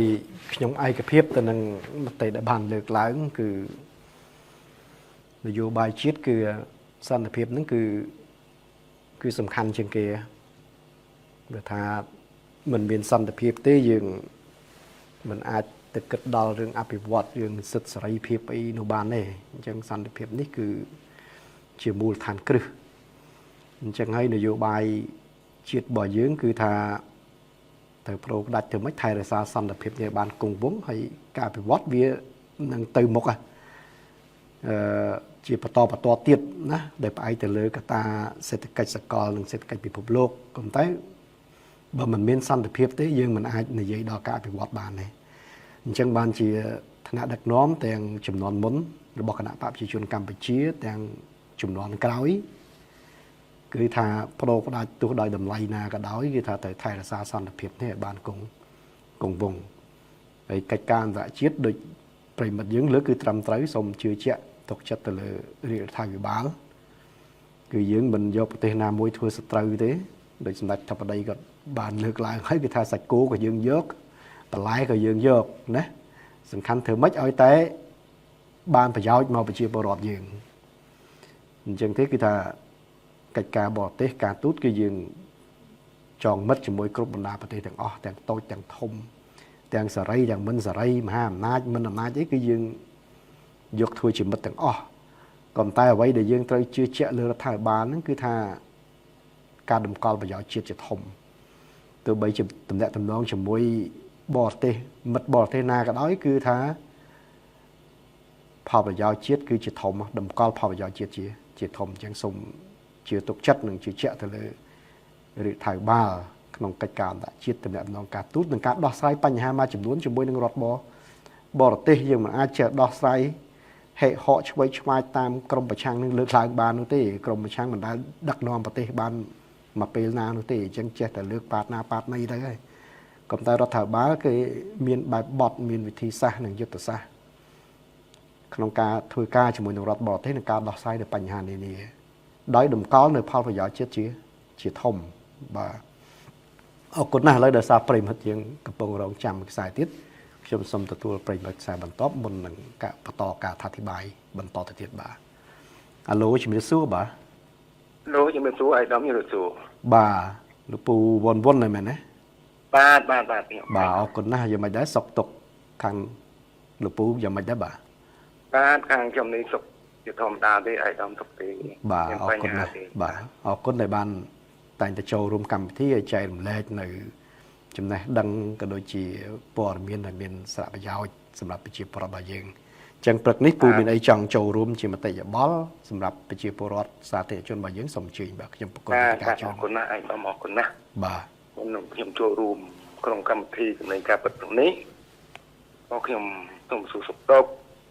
អាយដាមការបតីអាយដាមភរិយារបស់អាយដាមតាមបានសេចក្តីសុខទុក្ខយ៉ាងណាដែរបាទអរគុណណាស់សុខទុក្ខធម្មតាបាទអរគុណបងបាទអរគុណណាស់អញ្ចឹងខ្ញុំសូមគាំទ្រសាសអាយដាមពីដើមកម្មវិធីនឹងអំបញ្ញមិញហើយក៏ខ្ញុំសូមគាំទ្រលោកយ៉ាម៉ាប់នៅសួងអំបញ្ញមិញបាទជារឿងពិតជារឿងត្រឹមត្រូវរឿងកម្មព្រោះលោកយ៉ាម៉ាប់គាត់ក៏ជាហៅថាយុវជនចំនួនមុនយុវជនធ្លាប់ទទួលរងគ្រោះនៅទសវត្ស3ឆ្នាំ8ខែនិង20ថ្ងៃដែរអញ្ចឹងគាត់ជាសាក្សីរស់ម្នាក់បាទហើយក៏ខ្ញុំសូមគាំទ្រលោកមីងនៅរតនគិរីអំបញ្ញមិញតែគាត់មានពេលឆ្លៀតពេលឱកាសនឹងចូលរួមក្នុងនីតិសម្ដែងការពិតនេះគឺជារឿងពិតជារឿងត្រឹមត្រូវមិនមានការបំភ្លៃបំភ្លឹកខ្វះពីការពិតទេបាទមិនឡើយនឹងបំភ្លៃទេអញ្ចឹងខ្ញុំក៏សូមគាំទ្រមតិបលអស់បងប្អូនគឺមិត្តយើងតែងតែលើកពាក្យពេចន៍ល្អធ្វើជាបទបង្ហាញល្អឲ្យក្មេងៗយុវជនចំនួនក្រោយឲ្យបានយល់ដឹងឬក៏នោះមួយចំនួនចាស់មួយចំនួនតែងតែហៅថាភ្លេចបាទភ្លេចយ៉ាងម៉េចខ្ញុំហៅថាភ្លេចភេទដើមរបស់ខ្លួនបាទទី1ទី2ទៀតហៅថាភ្លេចកំណើតរបស់ខ្លួនបាទត្រឹមត្រូវទេបាទអញ្ចឹងអាកំណើតរបស់ខ្លួននេះខ្ញុំសូមនិយាយឲ្យខ្លីថាយើងចែកគ្នាពីរឲ្យដាច់យ៉ាងម៉េចទី1កំណើតទី1ឪពុកម្ដាយរបស់ផាន់យើងបង្កើតយើងឲ្យមានរូបមានរាងដល់សម័យបច្ចុប្បន្នហ្នឹងដែលយើងគោរពប្រណិប័តគាត់ដែលយើងយកចិត្តទុកដាក់គាត់ទី1យ៉ាងម៉េចទី2យ៉ាងម៉េចទី1យើងត្រូវខែបុណ្យខែទានខែមន្តតនៅចាំទៅដល់យើងយកទៅនំចំណីទៅជូនគាត់ណាយើងមិនបាច់ដល់ពេលនោះទេឲ្យតែយើងមានលុយមានកាក់បន្តិចបន្តួចសឡបាយបន្តិចបន្តួចទៅជូនគាត់ជារឿងមួយត្រឹមត្រូវហើយហ្នឹងបាទគុណនូបការរបស់ផងយើងណាអញ្ចឹងខ្ញុំសូមនិយាយញែកមួយទៀតរឿងកំណត់ទី2របស់ផងយើងសពថ្ងៃសម័យបច្ចុប្បន្ននេះដែលបដកកំណត់ឲ្យរូបខ្ញុំណាបានមានកូនរហូតដល់ចៅទូទៀតនោះដោយសារអីកំណត់ទី2របស់ខ្ញុំគឺគណៈបព្វជិជនដែលបដកកំណត់ឲ្យខ្ញុំ ផ្ដល់កំណត់ឲ្យក្មួយចំនួនក្រោយយុវជនចំនួនក្រោយអ្នកណាមានសម្ដេចអគ្គមហាសេនាបតីតេជោហ៊ុនសែនណាដែលផ្ដល់កំណត់ឲ្យខ្ញុំឲ្យបងប្អូនរស់រៀនមានជីវិតដូចសពថ្ងៃឲ្យក្មួយបានរស់រៀនមានជីវិតដូចសពថ្ងៃហើយគុណូបការៈនេះយើងសងគុណគាត់យ៉ាងម៉េចបាទសងគុណគាត់យ៉ាងម៉េចគុណូបការៈនេះយើងមិនបាច់វិចនំវិចសំឬក៏យកលុយយកកាក់អង្គចប្រេទៅជូនគាត់ទេបាទជូនគាត់យើងដាស់តឿនកម្មលឹកកូនយើងយុវជនចំនួនក្រោយ5ឆ្នាំម្ដងយើងទៅបោះឆ្នោតជូនគណៈបព្វជិជនជាគុណូបការៈដ៏ធំធេងរបស់អញ្ចឹងហើយណាជាគុណូបការៈដ៏ធំធេងហើយព្រោះលោកដល់កំណត់ទី2ឲ្យយើងគ្រប់គ្នាបើកុំមានលោករំដោះកុំមានលោកធ្វើយកជីវិតធ្វើជាដើមទុនម្ល៉េះហើយខ្មែរយើងទាំងអស់មិនថាយុវជនចំនួនក្រោយអត់មានថ្ងៃនេះអត់មានម៉ោងនេះទេបានខ្ញុំថាគ្មានថ្ងៃនេះគ្មានម៉ោងនេះយ៉ាងម៉េចត្រូវទេបាទដោយសារឪពុកម្ដាយរបស់ក្មួយរបស់ប្អូនក្មួយយុវជនចំនួនក្រោយពលវាសម្រាប់អស់ទៅហើយណាទស្សវត្សឆ្នាំ70ពីឆ្នាំ75រហូតដល់76យើងគិតមើលទៅសម្រាប់អស់ហើយយក3លានអ្នកជាងដែរនៅប្រហែល3-4តែមួយឆ្នាំពីរទៀតអស់ទៅហើយបាទត្រឹមត្រូវដល់អស់សម្រាប់អស់តើក្មួយយុវជនចំនួនក្រោយកើតមកពីទាំងណាមិនមែនដុសដោយកើតដោយស្មៅឬក៏កើតចេញឧបដិកចេញពីឯកក្បីទេណាបាទអញ្ចឹងយុវជនចំនួនក្រោយគួរតែគិតពិចារណាយើងកុំភ្លេចកំណើតដើមយើងណាកុំភ្លេចភាពដើមយើងកុំភ្លេចភាពដើមយើងកុំឮគេថាអញ្ចឹងជឿគេអញ្ចេះឬគេថាចុះជឿគេចុះវាអត់មែនទេពួកដែលនិយាយញុះញង់ដូចឲ្យក្រោយដូចឲ្យឆាពួកបបុលសង្គមគឺពួកនេះអត់ដែលបានចូលរួម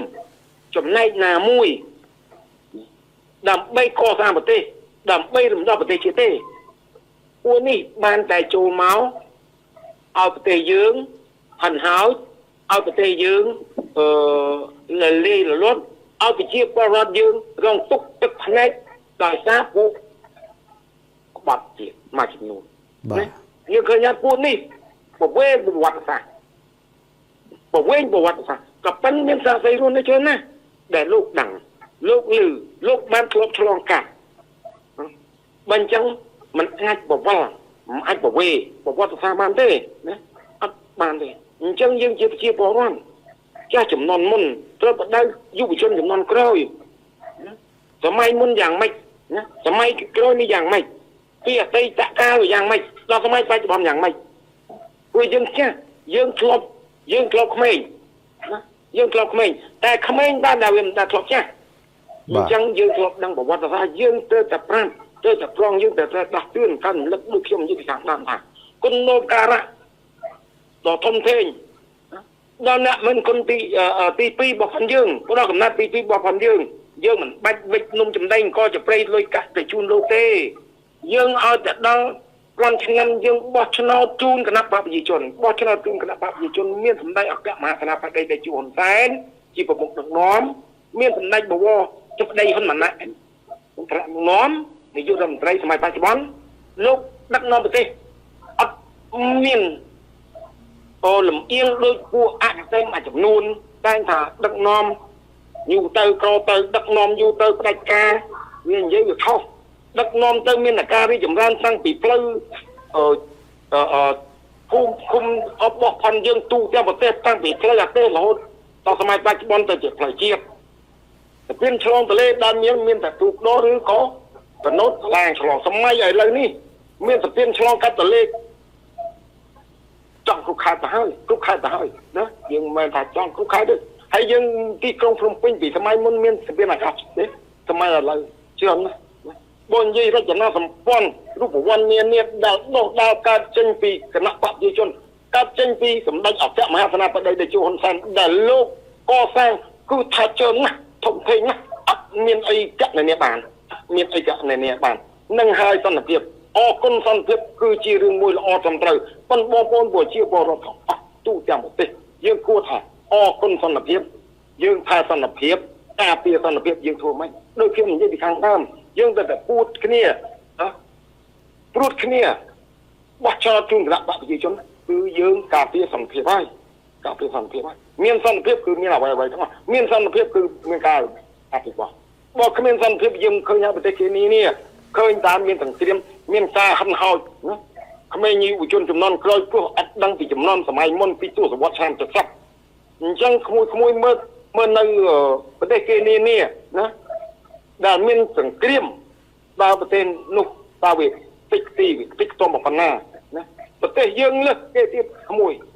បាទបងប្អូនឲ្យយើងចាំឲ្យច្បាស់យើងយុវជនចំនួនមុនយើងត្រូវដោះទើងក្មេងចំនួនក្រោយឲ្យបានដឹងគ្រប់ជ្រុងជ្រោយទាំងអស់កុំឲ្យវាលងលើទៅជឿពាក្យឃោសនាអកុសលពួកអកតេពួកថាបាក់សង្គមនៅខាងក្រៅប្រទេសមួយចំនួនតែងតែមានគំនិតទុច្ចរិតធ្វើឲ្យប្រទេសជាតិវឹកវរនឹងជារឿងមួយមិនត្រឹមត្រូវទេអញ្ចឹងខ្ញុំគ្មានអីវែងឆ្ងាយឲ្យដំមានតែប៉ុណ្ណេះសូមអរគុណសូមជម្រាបលាឲ្យដំបាទអរគុណណាស់លោកពូបងប្អូនដែលបានបញ្ជាក់ពីសច្ចភាពប្រវត្តិសាស្ត្របាទយើងត្រូវចងចាំនៅការប្រភពរបស់យើងចេញមកពីណាធ្លាប់ឆ្លងកាត់អីខ្លះដើម្បីជាមេរៀនជាពិសោធន៍ហើយទប់ស្កាត់វាកុំឲ្យកើតមាននៅពេលខាងមុខទៀតបាទហើយតែកាលណាមិនភ្លេចកំណើតរបស់ខ្លួនឯងហើយមិនស្គាល់គុណស្គាល់ទោសស្គាល់បុណ្យស្គាល់បាបអីទេអាហ្នឹងគឺថាវិន័យហើយដែលក្រុមជ្រុលនិយមអញ្ចឹងគឺថាភ្លេចកំណើតរបស់ខ្លួនឯងមិនមែនភ្លេចទេគឺថាធ្វើភ្លេចធ្លាប់រងគ្រោះធ្លាប់អីគ្រប់បែបយ៉ាងអីទាំងអស់តែធ្វើភ្លេចណាហើយអត់ស្គាល់បុណ្យស្គាល់គុណស្គាល់ទោសអីទេណាអញ្ចឹងហើយបានជាវិន័យហិនហើយអស់នឹងរត់ខ្វែងដៃខ្វែងជើងគ្នាខ្ទេចខ្ទីអស់នេះបាទអរគុណណាស់លើសារមានប្រិមិត្តមួយខ្សែទៀតខ្ញុំសូមទូប្រិមិត្តខ្សែបន្តមុននឹងយើងសម្រាប់15នាទីបាទហៅឡូជម្រាបសួរបាទហៅឡូទទួលខ្ញុំបានទេបាទបាទទទួលបានទេបាទចាទទួលបានក្មួយបាទឡូជំរាបសួរបាទសុខសប្បាយទេណាមីងបាទចាសុខសប្បាយធម្មតាក្មួយរបៀបមនុស្សចាស់បាទដូចខានជួបគ្នាយូរចាខានជួបយូរដែរហើយ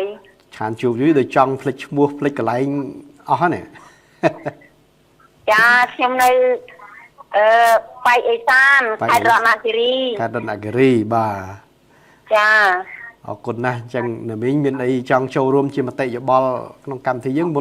ននឹងយើងសម្រាប់15នាទីក្នុងវគ្គទី1នេះចាបាទសូមអញ្ជើញចាស់ខ្ញុំបកគលវេទិកាជូនបាទចាខ្ញុំចូលរួមបន្តិចបន្តួចទេបាទអញ្ជើញចាស់ខ្ញុំចង់គាំទ្រជួយជម្រាបឈ្មោះប្រិមិត្តយើងផងគាត់អត់បានស្គាល់ទេចាជម្រាបសួរប្រិមិត្តទាំងអស់បាទដែលបានចូលរួមមុនសូមជម្រាបឈ្មោះណាមីងហើយនឹងកន្លែងទូរស័ព្ទខ្ញុំឈ្មោះចន្ទីពីរតនគិរីណាបាទចាយាយចន្ទី ចាបាទអរគុណណាស់សូមអញ្ជើញបាទសូមអញ្ជើញចាខ្ញុំក៏គាំទ្រប្រិមិត្តដែលចូលរួមមុនហ្នឹងអត់ទោះប្រជុំណានហើយបាទដូចសម្លេងនៅស្រួយខ្លាំងឡើយ74ហើយក្មួយឆ្នាំហ្នឹង74តែសម្លេងដូចនៅនេះនៅក្មេងណាអត់ដឹងដែរក្មួយធ្វើម៉េចព្រះបង្កើតសម្លេងខ្ញុំមកប៉ុណ្ណឹងបាទអរគុណណាស់បាទនាមីសូមអញ្ជើញតទៀតចុះបាទសូមអញ្ជើញខ្ញុំចង់គាំទ្រដល់ប្រិមិត្តមុនដែលគាត់មានមតិនឹងខ្ញុំយល់ស្របត្រង់គាំទ្រទៅត្រង់បាទហើយព្រឹកមិញនេះខ្ញុំស្ដាប់ប្រសាសន៍សម្ដេចនឹងខ្ញុំសែនពេញចិត្តអីម្លេះទេក្មួយហើយបាទចាសម្ដេចលោកមានប្រសាសន៍ថាលោកសុខចិត្តឲ្យតឡាការកូនកាត់មកលាយលោកមិនចង់ឲ្យប្រទេសខ្មែរកើតគ្រាមទេបាទត្រឹមត្រូវបាទខ្ញុំពេញចិត្តអីម្លេះទេបាទចាគាំទ្រ 100% ហើយខ្ញុំស្ដាប់ប្រសាសន៍លោកទឹកគូណាស់លោកស្រឡាញ់សន្តិភាពណាស់ណាលោកសុខចិត្តបូជាសាច់ស្រស់ឈាមស្រស់ បាទ ដើម្បីសត្វដល់ប្រជាជនខ្មែរ បាទ ចាខ្ញុំមានមោទនភាពណាស់ចំពោះឋានៈដ៏ផងខ្ញុំតាំងពីឪពុកពោលដល់កូន បាទ បំរើជាតិហើយខ្ញុំឆ្ងល់អានេះដែលវាប្រឆាំងនឹងវាអត់បើកភ្នែកទេវាទៅហ្នឹងអា បាទ ប្រឆាំងទៅមួយភ្នែកមួយឯងគិតមើល បាទ តាំងពីរំដោះ79មកខ្ញុំហើយអ្នកឆ្លងកាត់ចាពី70មក79រហូតមកឥឡូវ បាទពួកហ្នឹងសិតតែធ្លាប់ឆ្លងកាត់ដូចតែគ្នាហ្នឹងសិតតែធ្លាប់ឆ្លងកាត់ទាំងអ ចា ស់ រង តែធ្វើមិនដឹងតែធ្វើផ្លិចហ្មងបាទធ្វើផ្លិច ចា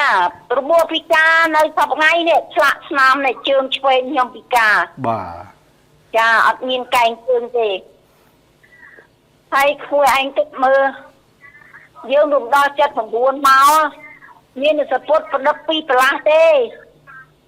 បាទ សពុតប្រដិបពីប្រឡាស់នឹងប៉ុណ្ណាទៀតមិនបានចិត្តល្អទេមានឆ្នាំងអត់ក្របបាយម្ដងយកលកគេក្របយកខ្សែចងបានស្អិនអាយមានចានអត់លព្រានឹងរកចិនរួនមកពីធានាអញ្ចឹងហើយគ្មានស្បែកជើងពាក់ទេ បាទ ហើយតាំងពីតូនរហូតមកដល់សប្ថ្ងៃនេះបោកបែបគ្រប់យ៉ាងហើយរស់ស៊ីនាំគ្នារស់ធ្វើការតាមសមត្ថភាពរៀងខ្លួន បាទ ចាហើយធ្វើយើងក្រយើងមានអានឹងសាំខួរក្បាលយើងតើមួយ បាទ គ្មានអ្នកណាមកវាយបខំយើងក៏អត់តទេអាតនោះបើម៉ោងគូជួងត្រូវទៅចេញទៅអ្នកណាមិនចេញទៅនឹងរឿងឡើយហើយ បាទ ណាពីជីបបលាយចេកមួយខិតនោះលាយតម្លងលាយគល់ចេកខ្ញុំឆ្លងកាត់អស់ហើយក្មួយចាក់ហើយ បាទ អញ្ចឹងខ្ញុំសនំតដល់អស់លោកប្រឆាំងហ្នឹងកុំបកបញ្ហាឲ្យកើតសង្គ្រាមទៀត បាទ ឯងអស់លោកឯងប្រទេសក្រៅលោកអត់ដឹងពិតប្រកបតែញាក់នៅក្នុងប្រទេសកម្ពុជានេះធ្លាប់ឆ្លងកាត់នឹងរងទុក្ខវេទនាណាទៀត បាទ អត់អត់ទេអញ្ចឹងអ្នកឯងកើតសាក្រោយហ្នឹងស្ដាប់មនុស្សចាស់ផង បាទ ហើយមើលទៅសង្គ្រាមប្រទេសជិតខាងតវេទនាប៉ុណ្ណាមើលទៅវិវាសកម្មឃើញទេ បាទ តែអ៊ីស្រាអែលគាត់តែមីយ៉ាន់ម៉ាទេនេះ បាទ មិនចប់ទួទេអញ្ចឹងបានថាខ្ញុំគ្រប់ត្រសម្ដេចប្រសានបសម្ដេចលោកថាឲ្យអំថែការសន្តិភាពហើយឲ្យអ្នកណាមកថែសារឲ្យយើងប្រទេសខាងក្រៅរកជាតាមឲ្យយើងមានសង្គ្រាមគេរកស្ពាវុធដាច់តែក្មួយ បាទគេគិតប្រយោជន៍របស់គេបាទ ហ្នឹងគេលក់ដាច់គេលក់គាត់លក់អន្ទេនឹងដាច់ហើយអ្នកណាដែលជាអ្នករងទុក្ខដែលជាអ្នកវិធានាគឺប្រជាជនខ្មែរក្នុងស្រុកហ្នឹងឯង បាទត្រឹមត្រូវហើយ ចា បាទ អាអ្នកក្រៅស្រុកហ្នឹងវាខ្វល់គ្នាពីនៅប្រទេសក្រៅណោះ បាទ ចាអញ្ចឹងមិនថាកូនខ្មែរទាំងអស់គ្នាអើយកុំជឿសម្ដីគេចាក់រុកពីខាងក្រៅមកជឿអ្នកដឹកនាំយើងនេះជឿអាពុកយើងនេះជឿម៉ែយើងនេះនៅក្នុងស្រុកនេះអត់បានសុខបានយូរ បាទ ហើយចឹងខ្ញុំមានយោបល់ប៉ុណ្ណឹងរឿងបញ្ហាជាតិហើយខ្ញុំមានចម្ងល់មួយក្មួយ បាទអញ្ជើញចាមីងបាទ សំណូមពរ បាទ ចង់បានផ្លូវ បាទផ្លូវ ខ្ញុំ នេះ ឆ្លាតទៅឃុំឆ្លាតទៅភូមិគាត់ថាគម្រោងមិនទាន់មាន បាទ ខ្ញុំហ្នឹងក៏តាក់ដងស្មើបានសប្បុរសជនគេធ្វើឲ្យគេធ្វើ2គីឡូខ្ញុំក៏ប្រាប់ភូមិឃុំថាឥឡូវបើយើងមិនទាន់មានលុយធ្វើសូមឲ្យយើងឲ្យសប្បុរសជនធ្វើទៅអីគេធ្វើឲ្យ2គីឡូប៉ុន្តែគេធ្វើគ្រូក្រហម បាទ ចា បាទ ហើយគាត់ថាថាធ្វើបេតុង ខ្ញុំថាបើយើងមិនតាន់មានលុយធ្វើបេតុងយើងឲ្យគេធ្វើសិនទៅយើងសម្របសម្រួលម្ចាស់ដីឲ្យគេធ្វើព្រោះក្រហមទៅយើងមានលុយចាក់បេតុងទៅវាមិនស្រួលអស់លុយតិច បាទ ចាគេថាបាក់ណាស់សុំដីគេធ្វើអល់ដូចសុំមាគេហើយខ្ញុំថាឥឡូវគាត់ថាឥឡូវឲ្យបងហ្នឹងដើរផ្ដិតមេដៃមកម្ចាស់ទាំងអស់ខ្ញុំជាប្រជាជនសាមញ្ញណាក្មួយ បាទ តែខ្ញុំសុខចិត្តធ្វើខ្ញុំដើរផ្ដិតមេដៃបានជាង50នេះ បាទ ហើយខ្ញុំយកតាមជាងឯងហើយខ្ញុំយកទៅឲ្យគាត់ បាទ ខ្ញុំយកទៅឲ្យគាត់អត់មានអ្នកណាប្រកែកសោះរឿងផ្លូវព្រមគ្នា បាទ យកទៅឲ្យគាត់គាត់ថាចាំមើលដាក់ដំណើរខ្ញុំថាឥឡូវខ្ញុំសុំជួបចៅហ្វាយខេត្តឲ្យលេខទូរស័ព្ទចៅហ្វាយខេត្តខ្ញុំគាត់អត់ទេឥឡូវជួបចៅហ្វាយក្រុងសិនខ្ញុំក៏ជួបចៅហ្វាយក្រុងខ្ញុំជួបថាក្មួយខ្ញុំចង់បានផ្លូវមកទឹកឯងខ្ញុំចាស់ហើយខ្ញុំមិនបានអីឲ្យតែខ្ញុំបានផ្លូវមកខ្ញុំសម្រេចចិត្តហើយ បាទ ខ្ញុំសុំផ្លូវហ្នឹងមានសពរជនគេជួយធ្វើក្មួយឯងព្រមឲ្យគេធ្វើអត់ព្រមតាអ្នកមីងព្រមតាស្វាយក្រុងហ្នឹង បាទ ចាព្រមដល់ហើយខាងចាំជួបមេឃុំខ្ញុំថាមេឃុំខ្ញុំជួបគាត់ហើយអញ្ចឹងក្មួយជួបគាត់ទៀតទៅ បាទ តបរជនគេមានលុយតាំងគេមានលុយគេជួយធ្វើឲ្យគេធ្វើឲ្យ2គីឡូតែគ្រូក្រហម បាទ ដល់ពេលអញ្ចឹងថ្ងៃក្រោយមកទៀតអញ្ចឹងទៀតនិយាយថានឹងទៀតហើយម្ចាស់ដីគេព្រមទាំងអង្គហើយហ្នឹងមានអ្នកណាប្រកែក បាទ ទេហើយខ្ញុំមកអង្គុយឆ្ងល់នេះអង្គុយឆ្ងល់ល្មិតហ្នឹង បាទ ហើយខ្ញុំចាក់ហើយខ្ញុំសុំតែផ្លូវទេ បាទ ចាខ្ញុំមានសំណុំពរមួយទៀតសំណុំពរសូមឲ្យរដ្ឋាភិបាលជួយគិតគូរឥឡូវសបោចាស់កព្រាណាមួយ បាទ ចាស់កព្រាសូមឲ្យរដ្ឋាភិបាលនឹងជួយធ្វើដុលជួយចិញ្ចឹមគាត់ផង បាទ ខ្ញុំនឹងចាស់ទៅក៏ទៅនៅដុលដែរក្មួយចាស់កព្រាដូចគ្នា សម្រាប់ចាស់ដែលអត់មានកូនចៅមើលថែអី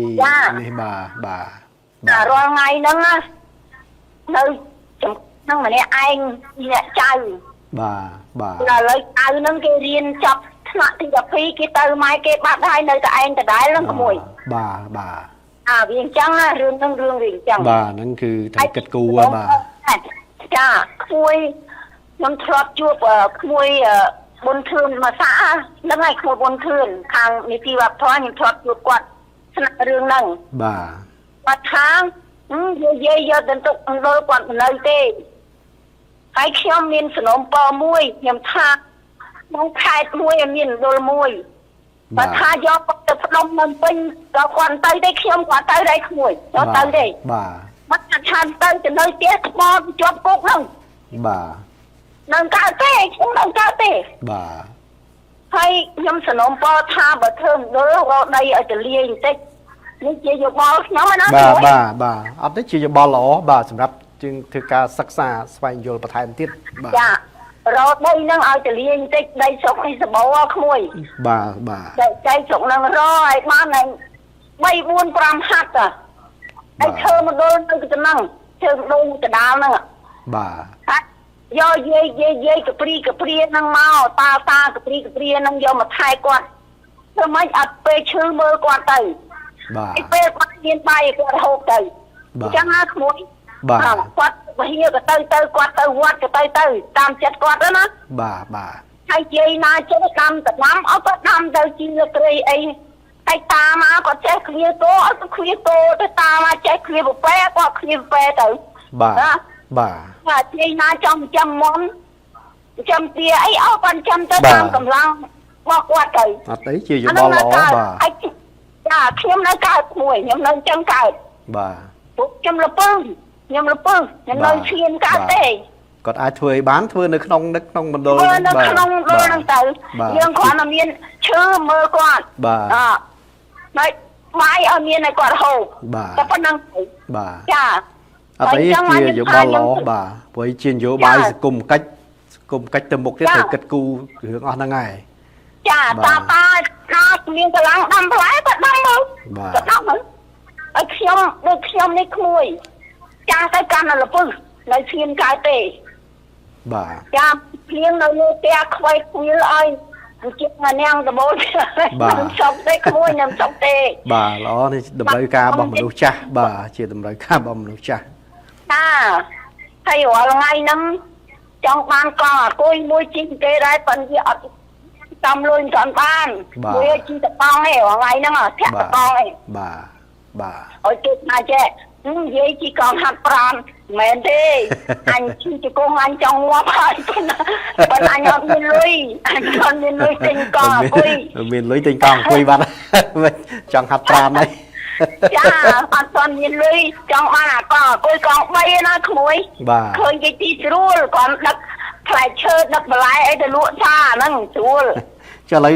បច្ចុប្បន្នធ្វើឲ្យប្រកបរបរអីណាកសកម្មហ្នឹងដាំ នៅចកាក្មួយ ការស្វាយចន្ទីហ៎ ចាចន្ទទីប៉ុនអត់ផ្លែទេឆ្នាំហ្នឹងក្មួយអើយពុំព្រួយចិត្តដែរដោយសារវាផ្លែបាន1200គីឡូអស់លីងក្មួយ អូបាទ ហើយខ្វល់ខ្វាយដែរមិនដឹងរកអីធ្វើអីទេនេះចាំមន់មេមន់4 10 បាទ គេទៅតាមដំណើរទៅក្មួយជិះខ្វល់ ឥឡូវចេះឥឡូវចេះមិញ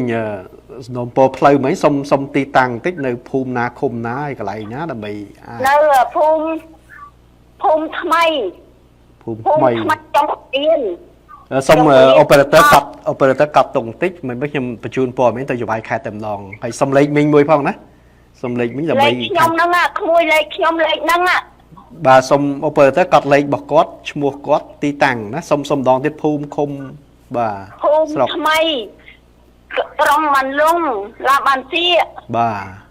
ចាឃុំឡាបានសៀកក្រុងបានលងភូមិថ្មី បាទ ខាងកើតពលាន បាទហើយសុំលេខមួយ ថ្មី ទៀត ហ្នឹងវាមានណោះខាងកើតនោះមួយទៀតតែថានេះគេហៅថាជាប់ពលានភូមិថ្មីចុងពលាន បាទយ៉ាងម៉េចចាំខ្ញុំបញ្ជូនព័ត៌មាននេះទៅអាដាមអភិបាលខេត្តដើម្បីគាត់ពិនិត្យមើលបន្ថែមថាតើមិនបានវាធ្វើមិនទាន់កើតណា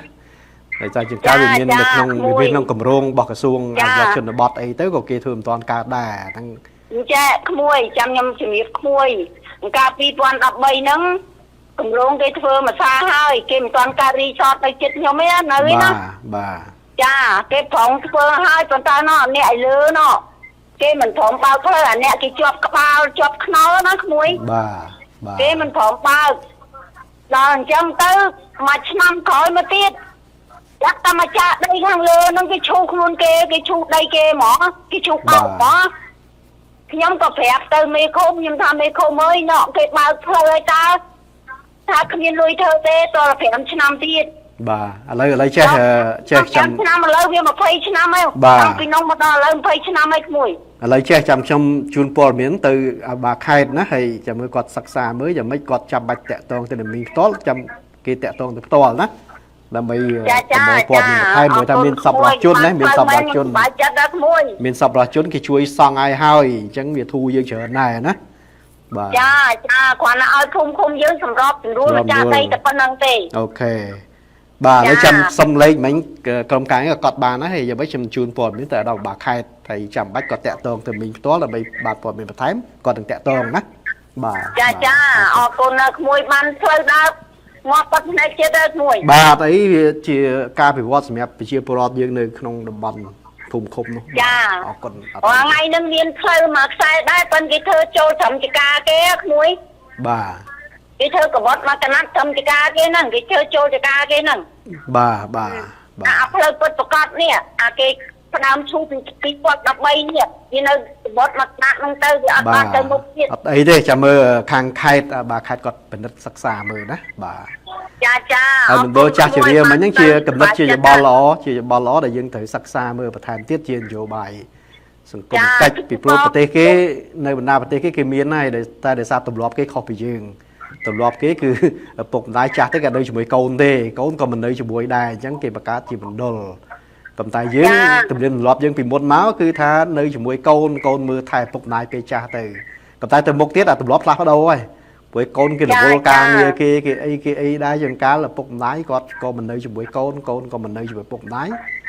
វាសង្គមវាការវិវត្តរបស់សង្គមវាអាចមានការផ្លាស់ប្ដូរអញ្ចឹងចាំបាច់ត្រូវកិត្តគូសិក្សាមើលមានមណ្ឌលមួយសម្រាប់ចាស់នោះដែលគាត់អាចនៅជុំគ្នាគាត់បានហើយគាត់អាចធ្វើឲ្យបាននៅក្នុងមណ្ឌលហ្នឹងអញ្ចឹងនេះវាទាមទារការសិក្សាតាមការវិវត្តរបស់សង្គមកុំតែយោបល់ជាយោបល់ល្អបាទខ្ញុំគិតថាខាងសង្គមកិច្ចក៏គេប្រហែលកំពុងសិក្សាកិត្តគូរឿងហ្នឹងដែរណាបាទជានយោបាយរដ្ឋាភិបាលបាទប៉ុន្តែជាមតិយោបល់ល្អដែលត្រូវយកទៅពិចារណាបាទអរគុណតាចាខ្ញុំអស់យោបល់ប៉ុណ្ណឹងបាទអរគុណអ្នកមីងចន្ទទីបាទចាសូមឲ្យសុខភាពល្អបាទហើយមានសុភមង្គលបាទអរគុណអ្នកមីងបាទអរគុណបាទឥឡូវសុំពេលសម្រាប់5នាទីសិនហើយប្រិមិត្តដែលចង់ចូលរួមបន្តអាចសុំចាំបន្តិចហើយនឹងអាចចូលរួមបន្តក្នុងវគ្គទី2ណាអាចសុំសម្រាប់5នាទីបន្តិចសិនបាទសូមអរគុណ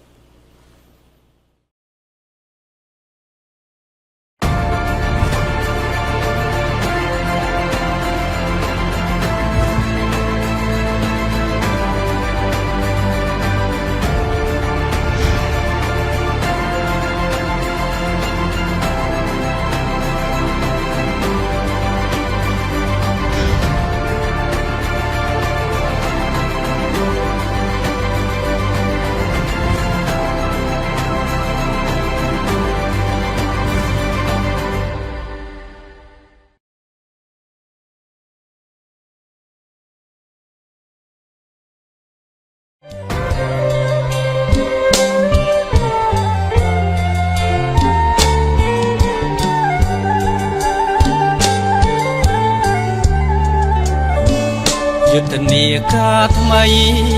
ដើម្បីបង្រិដ្ឋាគឺខ្មែរធ្វើបានសម្អាតជានិច្ចកម្ពុជាស្អាតកុំប្រើផ្លាស្ទិកបន្ថយនៅតិចគោលដៅយុទ្ធសាស្ត្រគោលដៅយុទ្ធសាស្ត្រក្រសួងបរិស្ថានបាននឹងកំពុងផ្សព្វផ្សាយអប់រំគ្រប់ទីសាធារណៈចូលរួមអនុវត្តឲ្យបានជាក់លាក់ជាតិមានមោទកបរិស្ថានស្អាតល្អបរិស្ថានស្អាតល្អក្នុងអាណត្តិថ្មីនៃការដឹកនាំកម្ពុជាខិតខំកសាងបន្តសម្ដេចធិបតីថ្នាក់ដឹកនាំល្អទឹកចិត្តស្មងសលំអានដែលចូលំអានដែលចូលកម្ពុជាស្អាតគឺខ្មែរធ្វើបានដើម្បីបរិស្ថានស្រស់ស្អាតបបដើមពីខ្លួនយើងអនុវត្តគ្រប់ត្រក្នុងគោលជំហររួបរวมកម្លាំងរួបរวมកម្លាំង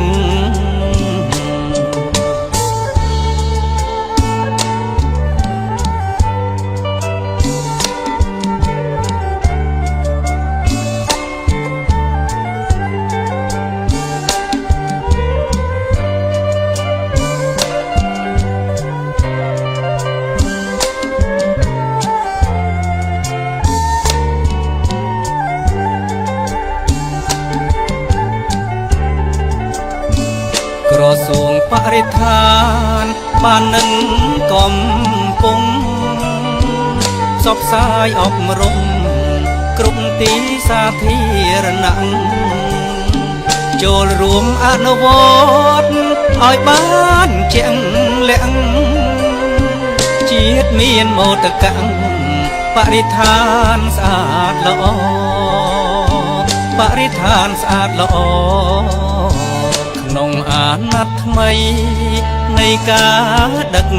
នាំ កម្ពុជាខិតខំកសាងបន្តសម្ដេចធិបតីថ្នាក់ដឹកនាំល្អទឹកចិត្តស្មងសលំអានដែលចូលំអានដែលចូលកម្ពុជាស្អាតគឺខ្មែរធ្វើបានដើម្បីបរិស្ថានស្រស់ស្អាតបបតាមពីខ្លួនយើងអនុវត្តគាំទ្រក្នុងគោលជំហររួបរวมកម្លាំងរួបរวมកម្លាំង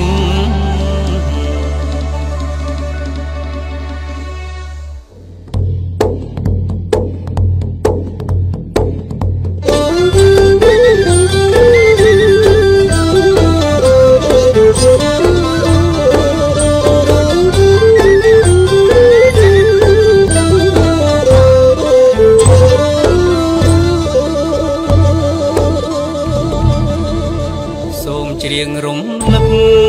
យុវជនជំនាន់ថ្មីយកអង្គស្មារតីខិតខំសិក្សាសូមច្រៀងរំលឹកយុវជនជំនាន់ថ្មីយកអង្គស្មារតីខិតខំសិក្សា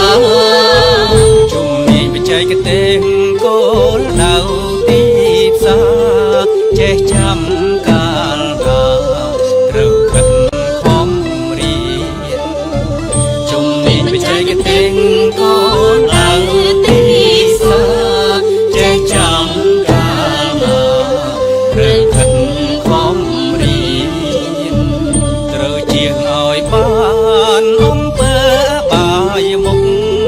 នាំឲ្យមានទុកព្រមតែគ្រឿងញៀនត្រូវជាងឲ្យបានអំពើបាយមុខនាំឲ្យមានទុកព្រមតែគ្រឿងញៀនយើងជាយុវជនគប់បីខំរៀនគួរកុំបៀតបៀនអាភៀនកញ្ឆាយើងជាយុវជនគប់បីខំរៀនគួរកុំបៀតបៀនអាភៀនកញ្ឆាចេះឲ្យធ្វើនឹងទៅតាមសន្តានចំណេញជាប់ប្រានរៀនពីសាលាចេះឲ្យធ្វើនឹងទៅតាមសន្តានចំណេញជាប់ប្រានរៀនពីសាលាមិនរួចមិនឆក់ខំខួនដំរារៀនសូត្រភាសាបន្ត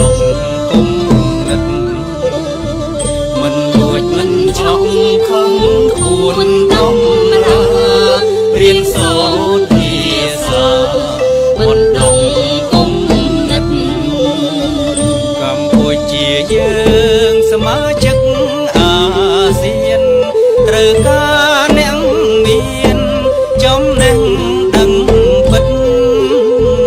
កម្ពុជាយើងសមាជិកអាស៊ានត្រូវការអ្នកមានចំណេះដឹងពិតដោយខ្មែរបុរាណចំណេះពេងព្រឹត្តស្នាដៃវិញចិត្តសាងប្រាសាទថ្មដោយខ្មែរបុរាណចំណេញព្រេងព្រឹត្តស្នាដៃវិញចិត្តសាងប្រាសាទថ្មខ្មែរត្រូវរួបរวมកសាងទុនធាន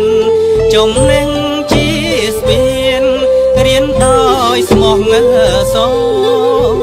ខ្មែរត្រូវរួបរวมកសាងទុនធានចំណេញជាស្ពានរៀនដោយស្មោះសរយើងសុខជាខ្មែរពូជសាងអង្គរ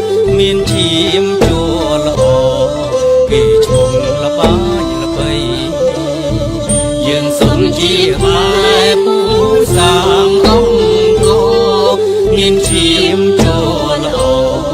គេឈ្មោះល្បងល្បីយើងសុំជាខ្មែរពូសាងអង្គរមានឈាមចូលល្អគេឈ្មោះល្បងល្បី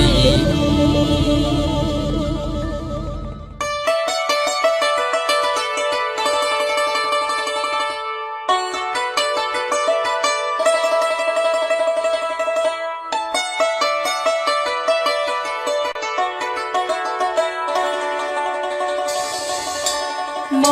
រតកវប្បធម៌ដ៏ស្រស់ស្អាតល្អលើដែនដីខ្មែរបានដាំងបញ្ចូលស្នាដៃហោហា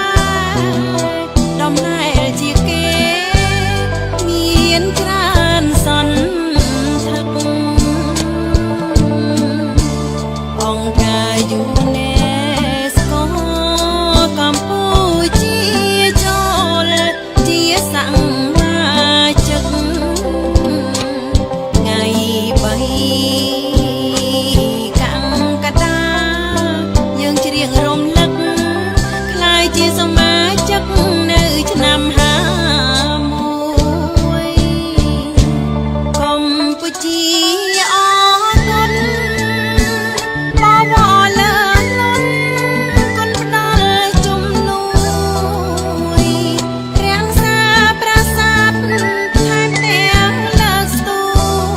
យស្វែងរកជំនួយជួយសង្គ្រោះផងអាណាចក្រខ្មែ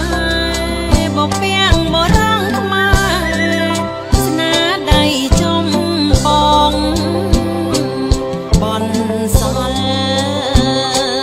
ទុកនៅគេច្រើនកន្លងដោយក្តីបំណងអើយខ្មែររុងរឿង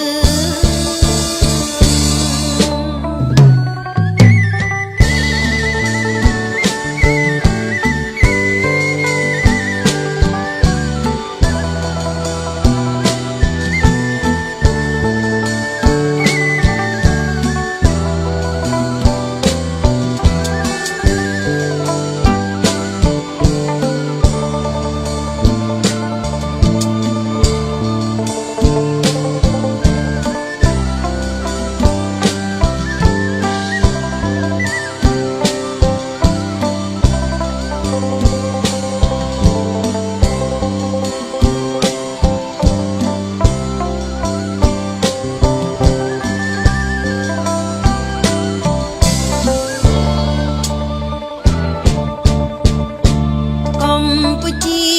អរគុណបវរលើកលន់គុណផ្ដល់ជំនួយរាំងសាប្រាសាទថែមទាំងលើកស្ទួយស្វែងរកជំនួយជួយសង្គ្រោះផងអាណាចក្រខ្មែរបពាំងបរងខ្មែរស្នាដៃចំបងបនសល់ទុកនៅគេច្រើនកន្លងដោយក្តីបំណងអើយខ្មែររុងរឿង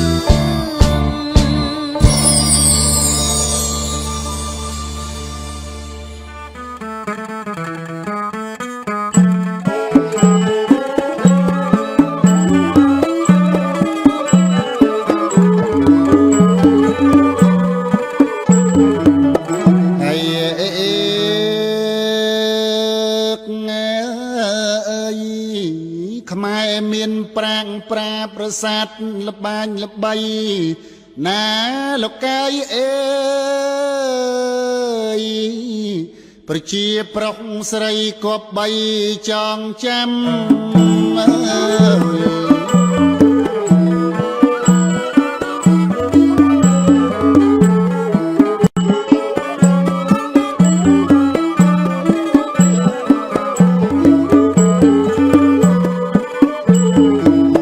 អ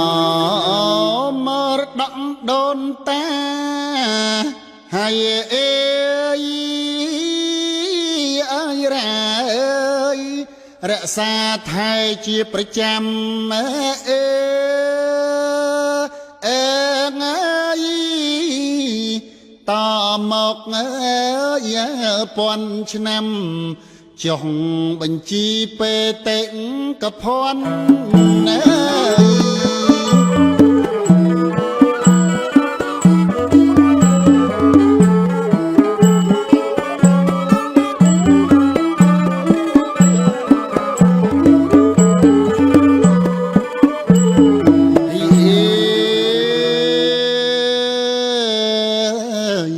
ស្របតាមអនុសាសន៍សម្ដេចដេជោណាលោកកាយអើយរក្សាហែហោរួមអភិរក្សអើយ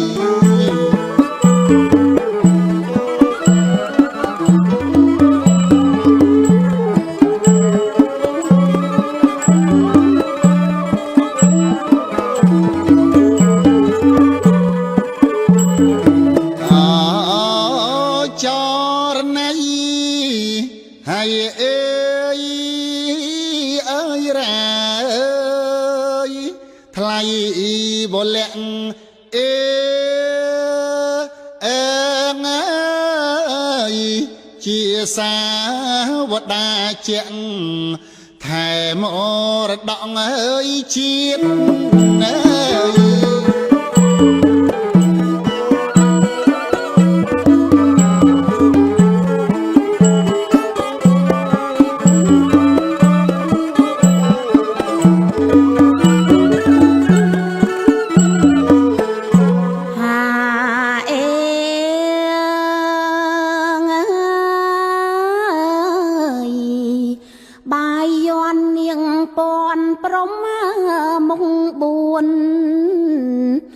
ណាបងអើយអើ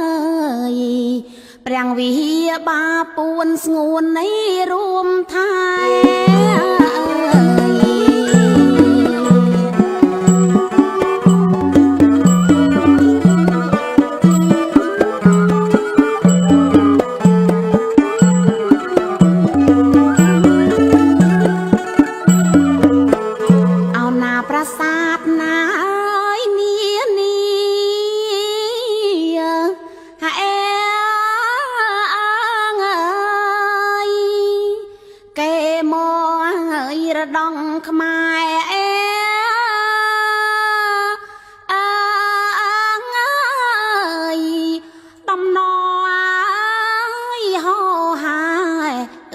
មរដង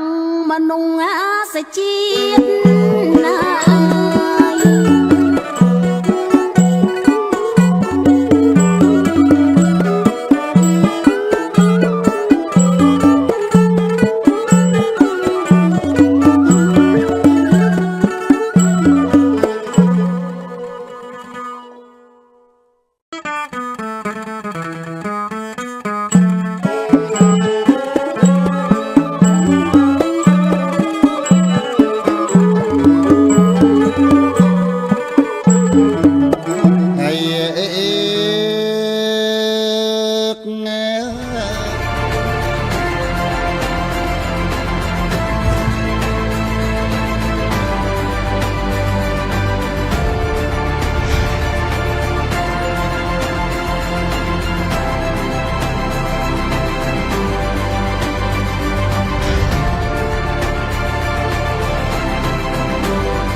ថ្មីម្ដងទៀតនឹងសូមស្វាគមន៍មកកាន់ កម្មវិធីសម្លេងការពិតដើម្បីប្រជាជនរបស់យើងនៅវគ្គទី2ហើយសូមអធិស្ឋានបាញ់មិញដោយសារយើងត្រូវសម្រាប់សូមក្រោយបញ្ចប់នៅវគ្គទី1ហើយឃើញប្រិយមិត្តរបស់យើងបានចូលរួមនៅវគ្គទី1បញ្ចេញជាមតិយោបល់ពាក់ព័ន្ធទៅនឹងកត្តាសន្តិភាពការដឹកនាំនិងការអភិវឌ្ឍជាដើមលក្ខណៈឥឡូវនេះខ្ញុំសូមបន្តទទួលនៅប្រិយមិត្តរបស់យើងដែលរងចាំសម្រាប់ចូលរួមនៅវគ្គទី2ហើយឃើញថាមានប្រិយមិត្តកំពុងតែរងចាំស្រាប់នៅលើខ្សែទូរស័ព្ទសម្រាប់វគ្គទី2នេះកុំឲ្យខាតពេលខ្ញុំសូមទូលប្រិយមិត្តរបស់យើងបន្តិចសិនមុននឹងបន្តការអត្ថាធិប្បាយតទៅទៀតបាទហៅឡូជំរាបសួរបាទសូមគ្រប់ជំរាបសួរអាយដាមលោកពូចនណាបាទទៀតបាទសូមចេះក្មួយអ្នកដែលនៅកម្មវិធីក៏ដូចជាមួយអ្នកចូលរួមបោះលីងឲ្យខ្ញុំផងខ្ញុំឆ្កែឃើញទេចាំតបងមាសវណ្ណៈមិនមេមាសវណ្ណៈដែលមានកូនគាត់ជាអភិបាលរងនៅគាត់បែរណាអាយដាមបាទមេខ្ញុំហើយនឹងមេខ្ញុំពីមុនមកគាត់ជាទីប្រឹក្សាសមាគមមួយដែលសេដ្ឋកិច្ចក្រៅប្រព័ន្ធហើយក៏ការងារគាត់ជាមន្ត្រីរាជការផ្សេងដែរខ្ញុំមិននិយាយទេគាត់ថាអរគុណមេបានបោះលីងមកឲ្យខ្ញុំឲ្យអរគុណណាស់មាញ់ហ្នឹងណាបាទខ្ញុំរកអត់ឃើញទេការឡាយអីពីខមួយនារីជួយបោះឲ្យផងដល់ពេលនៅផ្សាយក្រោយខ្ញុំឃើញតែអាចអារម្មណ៍ដាក់ក្នុងសម្លេងការពិតថាចិនម៉ាលីនចិនម៉ាលីនហ្នឹងណាបាទហើយសូមអរគុណដល់ថ្នាក់ដឹកនាំសិនតែថ្ងៃមុនខ្ញុំមិនចូលពីរឿងកូនរបស់ខ្ញុំបាទឥឡូវបានសម្រាប់ហើយសាលាគេឲ្យយើងរៀនយប់ក៏ប៉ុន្តែការសម្រាប់ឲ្យកូនខ្ញុំនេះរៀនអនឡាញក្នុងពេលនៅផ្ទះនឹងចុះតែកូនគាត់អត់ព្រមគាត់ថាគាត់គ្នាតិចពេករៀនអនឡាញហ្នឹងពី3នាក់ទេតែឥឡូវគាត់ទុកចិត្តទៅនៅផ្ទះបងរបស់គាត់តែវាសំខាន់នៅជាន់ទី4ណាអូស្អីដល់អញ្ចឹងផ្ញើម៉ូតូនៅក្រុមមួយខែ70000យកបាយទឹកនៅថ្លៃតាំងlạiទៀតអត់អីប៉ុណ្ណឹងរត់រួចតែបងគេអ្នកចាញ់ទេខ្ញុំអត់ទេខ្ញុំបងតែថ្លៃរដ្ឋបាលនេះអស់តែ140ទេបាទអរគុណដល់ឯកឧត្តមថ្នាក់ដឹកនាំទាំងអស់ដែលបានយកចិត្តទុកដាក់ដល់រូបខ្ញុំបាទដែលជួយដល់ក្រុមគ្រួសារខ្ញុំមិនតាំងពីពេលនេះទេតាំងពីមុនមកនឹងបងមេវណ្ណៈហ្នឹងក៏តែងតែជួយដែរបាទអរគុណបាទប្រធានបទជើញចាស់បាទជើញចាស់គ្រូបាទប្រធានបទថ្ងៃនេះទូធានបទទូទៅអាចលើកជាមតិយោបល់ពាក់ព័ន្ធព្រឹត្តិការណ៍ហេតុការណ៍ដែលកើតមានកន្លងទៅចូលរួមជាមតិយោបល់បានបាទសូមអញ្ជើញបាទអរគុណបាទអរគុណខ្ញុំសូមសរសើរពីសម្ដេចព្រះមហាសេនាបតីតេជោហ៊ុនសែនតែមានទឹកចិត្តគឺមហាទឹកចិត្តមហាវីរៈបរោះទឹកចិត្តបាទមិនធម្មតាទេឯងតែជួយដល់ប្រជារាស្ត្រជួយដល់កូនចៅធ្វើឲ្យបានទុកហើយការពារមិនឲ្យមានទុកទៅទៀតយើងចាក់ត្រែងណាតាមបែបស្លាយ79នេះបើសិនជាដកដៃមិនឲ្យប្រជាពលរដ្ឋមិនជួយប្រជាពលរដ្ឋម្លេចសំគ្មានឡានគ្មានផ្ទះគ្មានវិឡាមិននៅដូចតបថ្ងៃនេះទេព្រោះមានពេលឯណាមានអ្នកខ្លះមានអត់មានប្តីមានអ្នកខ្លះអត់មានគូមានអ្នកខ្លះអត់ទាំងចានហូបចុកទៅទៀតចានតែព្រាដូច្នេះសម្ដេចលោកបង្កឲ្យទៅជាក្រុមសាមគ្គីវេវះដែរណាព្រោះហើយអ្នកខ្លះមានគូទៅអ្នកខ្លះមានកម្លាំងទៅអ្នកខ្លះមានមនុស្សច្រើនគ្នាទៅមកជួយគ្នាដើម្បីវេវះដៃមួយឆ្នាំទៅ2ឆ្នាំ3 4ឆ្នាំទៅបង្កបានខ្លួនឯងណាបង្កខ្លួនឯងបានដៃបានការពារដើម្បីកុំឲ្យខ្មែរក្រហមចូលមកលុកលុយជាថ្មីម្ដងទៀតរហូតដល់ជាចោទថាសម្ដេចតេជោហ៊ុនតែ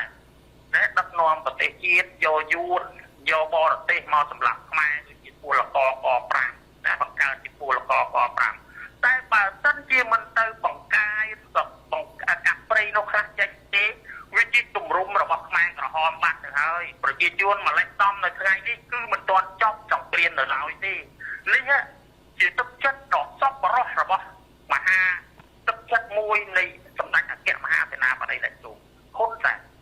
រហូតតមកដល់សម្ដេចបវរធិបតីគឺមានទឹកចិត្តដ៏សប្បុរសទៀតខ្ញុំនិយាយពាក្យនឹងក្នុងវិទ្យុក៏ដោយក្នុងTelegram ឬក៏ក្នុងខមមិនក៏ដោយគេតែថាឲ្យខ្ញុំគេថាខ្ញុំលើកជើងខ្ញុំថាបើគាត់ល្អខ្ញុំត្រូវតែលើកបាទត្រឹមត្រូវខ្ញុំមិនល្អក៏ខ្ញុំលើកដែរតែបើអ្នកនិយាយអាក្រក់ខ្ញុំអត់ទុកទេបាទក្នុងនាមខ្ញុំជាមនុស្សម្នាក់ដែលរ ោមកលុបតន្តិភាពខ្ញុំអរគុណណាស់នៅពាក្យសន្តិភាពមួយម៉ាត់សន្តិភាពនេះហើយធ្វើឲ្យជីវិតម្ដាយខ្ញុំបងប្អូនខ្ញុំនិងប្រជាពលរដ្ឋជួបច្រើនលានអ្នកដែលរស់នៅក្រៅសន្តិភាពដែលរស់បានសពថ្ងៃអ្នកខ្លះមានឡានដល់ទៅ2អ្នកខ្លះមានឡាន1អ្នកខ្លះថាម៉ូតូអូនធ្វើការគ្រប់ច្រកណាម្នាក់ទៅជើងម្នាក់ទៅត្បូងទៅម៉ូតូមួយម្នាក់ចាំ6អ្នកហើយ7អ្នកត្រូវតែម៉ូតូមួយម្នាក់អាហ្នឹងមកពីស្អីមកពីការដឹកនាំមកពីការមានមេត្តាចិត្តធម៌បើសិនជាគ្មានការដឹកនាំដ៏ត្រឹមត្រូវដល់ប្រពៃទេគឺគ្មានបានដល់ប៉ុណ្ណេះទេអញ្ចឹងសូមឲ្យអស់លោកអ្នកដែលចង់វាយប្រហារដែលចង់មើលងាយដល់ថ្នាក់ដឹកនាំសូមឲ្យឈប់ទៅវាអស់ច្រើនរឿងហើយចង់បង្ខូចបាននៃសម្ដេចម៉ែចិត្តធរនោះខូចជាមួយប្រទេសណាបានកូនមួយមកបញ្ជាក់ចុះនឹងក៏វារឿងមួយហើយធ្វើឲ្យអាក្រក់ដល់ប្រាច់ឈាមគេបបែកគេរហូតដល់ណានៃទៅហើយអាហ្នឹងក៏ចង់ទៅហើយឥឡូវនេះមកបកកើតកំពុងតែដើរព្រោះគ្រប់កន្លែងអស់លោកសំរងទីណាទុកមកទៅអាហ្នឹងប្អូនទេខ្ញុំហៅវាអាហ្នឹងក៏វាហៅខ្ញុំហៅវាអាដែរហ្នឹងអាហារូបករណ៍របស់រដ្ឋាភិបាលឲ្យទៅរៀននៅប្រទេសចិនណារៀនមិនទាន់ចប់ផងវាបោះមកស្រុកវិញវាមកប្រកាសតុបអូអធិការទៅរៀនណាលុយអាហារូបករណ៍វាមកបានលុយមកឲ្យងំនេះដើមឯអាក្រោកស្បែកអាក្រាតអំពីរដ្ឋាភិបាលមិនទេតែច្បាប់របស់រដ្ឋាភិបាលច្បាប់របស់ប៉ូលីសគេចាប់បានមកតិចសម្ដេចតេជោហ៊ុនសែនទុំបើកឲ្យវារួចទៅទៀតរួចម៉ែដូចប្រឡែងអានេះពូព្រៃដូចប្រឡែងស្ដាយពួតចិត្តទៅដល់ប្រទេសក្រៅម៉ែត្រែកមកវិញឥឡូវគេពណ៌បកលលក្ខណៈឈប់ទៅអូនសាប់អើយអូនសាប់ណាព្រោះឈ្មោះនឹងវាល្អណាស់តែប្អូនកំពុងតែធ្វើដូចតែអាឈ្មោះចុងក្រោយគឺស្វាសុំអត់ទុកគឺស្វាដល់លេខមកលើកលៀមសុំចុះទៅព្រោះប្រជាពលរដ្ឋទាំង17លានអ្នកគេកំពុងតែស្រឡាញ់នឹងការពារនៅសុខសន្តិភាពប្រយ័ត្នអូនចូលស្រុកមិនរួចមិនដឹងថាអ្នកណាមួយណាមិនមែនថាខ្ញុំទៅស្គាល់អូនឯងឬប្រជាពលរដ្ឋនេះស្គាល់អូនឯងឬរដ្ឋាភិបាលស្គាល់អូនឯងគេស្គាល់ហើយតែប៉ុន្តែគេមានចិត្តធម៌គេមិនធ្វើទេក៏ប៉ុន្តែអ្នកដែលអូនឯងមិនស្គាល់ហើយគេស្អប់គេការពារសម្ដេចគេការពារនៅសន្តិភាពរបស់គេកំពុងតែការពារនេះក្រេតលោអស់ជីវិតណាឬក៏តាច់បេះណាបងអូនឈប់ទៅថាគេហួរទៅវាប្រពន្ធចុងរបស់សំរៀងទីធ្វើម៉េចគេដៃគ្នាជើងគ្នាណាទៅស្រេចគេចុះអញ្ចឹងសូមប៉ុណ្ណឹងតែមុននឹងបញ្ចប់សូមអរគុណដល់ប្រមុខរាជរដ្ឋាភិបាលដែលបានឲ្យអាហារូបករណ៍ដល់កូនខ្ញុំរូបខ្ញុំនេះដែលឲ្យកូនបានរៀនបានតុបបានរៀនបានពុះបញ្ញាណាហើយអរគុណដល់ឯកឧបនាយកខេត្តមណ្ឌលមួយសកម្មភាពរបស់គាត់គឺទឹកចិត្តឈ្មោះក្នុងការជួយមានថ្ងៃមួយនោះឯកឧត្តមអើយគាត់គឺខេត្តផ្ទះឲ្យគាត់ឆក់ខ្សែភ្លើងឯកឧត្តមស្ទុះផ្ទាល់មាន PM មានប្រធានប៉ូលីសណាបាទការពារគាត់ទៀតណាគាត់នេះជាទឹកចិត្តរបស់សប្បុរសមកសម្រាប់ពុកហើយក៏អរគុណដល់ឯកឧត្តមចិត្តម៉ាលីនដែរបាទបើឲ្យខ្ញុំចូលរួមហ្នឹងបាទដល់សម្ដេចថាឬដល់ឯកឧត្តមឬដល់សម្ដេចមហាបវរហើយក៏ឬដល់ឯកឧត្តមទៀតឲ្យគ្រប់ជូនពរឯកឧត្តមជុំដល់ផងលោកជឹកទាវហើយក៏សូមគ្រប់ជូនពរឯកឧត្តមជាច័ន្ទបរិបូរឯកឧត្តមចិនម៉ាលីននិងលោកជឹកទាវឯកឧត្តមសេងសុខមនីនិងលោកជឹកទាវហើយក៏គ្រប់ជូនសូមឲ្យលោកមានសេចក្តីសុខនិងឯកឧត្តមអស់មានសេចក្តីសុខនិងចម្រើនសុភមង្គលទេវតាតាមថែរក្សាជារៀងរហូតបាទអរគុណលពូចនបាទអរគុណណាស់បាទឥឡូវនេះដោយសារយើងដល់ពេលវេលាត្រូវបញ្ចប់ហើយមិនអាចទទួលប្រិយមិត្តបន្តទៀតបានហើយសូមអធិស្ឋានប្រិយមិត្តយើងអាចចូលរួមនៅកម្មវិធីក្រោយៗទៀតដែលមានពីថ្ងៃច័ន្ទដល់ថ្ងៃសុក្រមានវាគ្មិនយើងផ្សេងទៀតទៅតាមថ្ងៃនីមួយហើយកម្មវិធីរបស់ខ្ញុំគឺរៀងរាល់ព្រឹកថ្ងៃសុក្រអញ្ចឹងបើថាមានរំលងចង់ជួបជាមួយនឹងខ្ញុំអាចចូលកម្មវិធីព្រឹកថ្ងៃសុក្រសប្តាហ៍ក្រោយណាហើយក៏តែកម្មវិធីរបស់យើងគឺមានពីថ្ងៃច័ន្ទដល់ថ្ងៃសុក្រជាមួយនឹងវាគ្មិន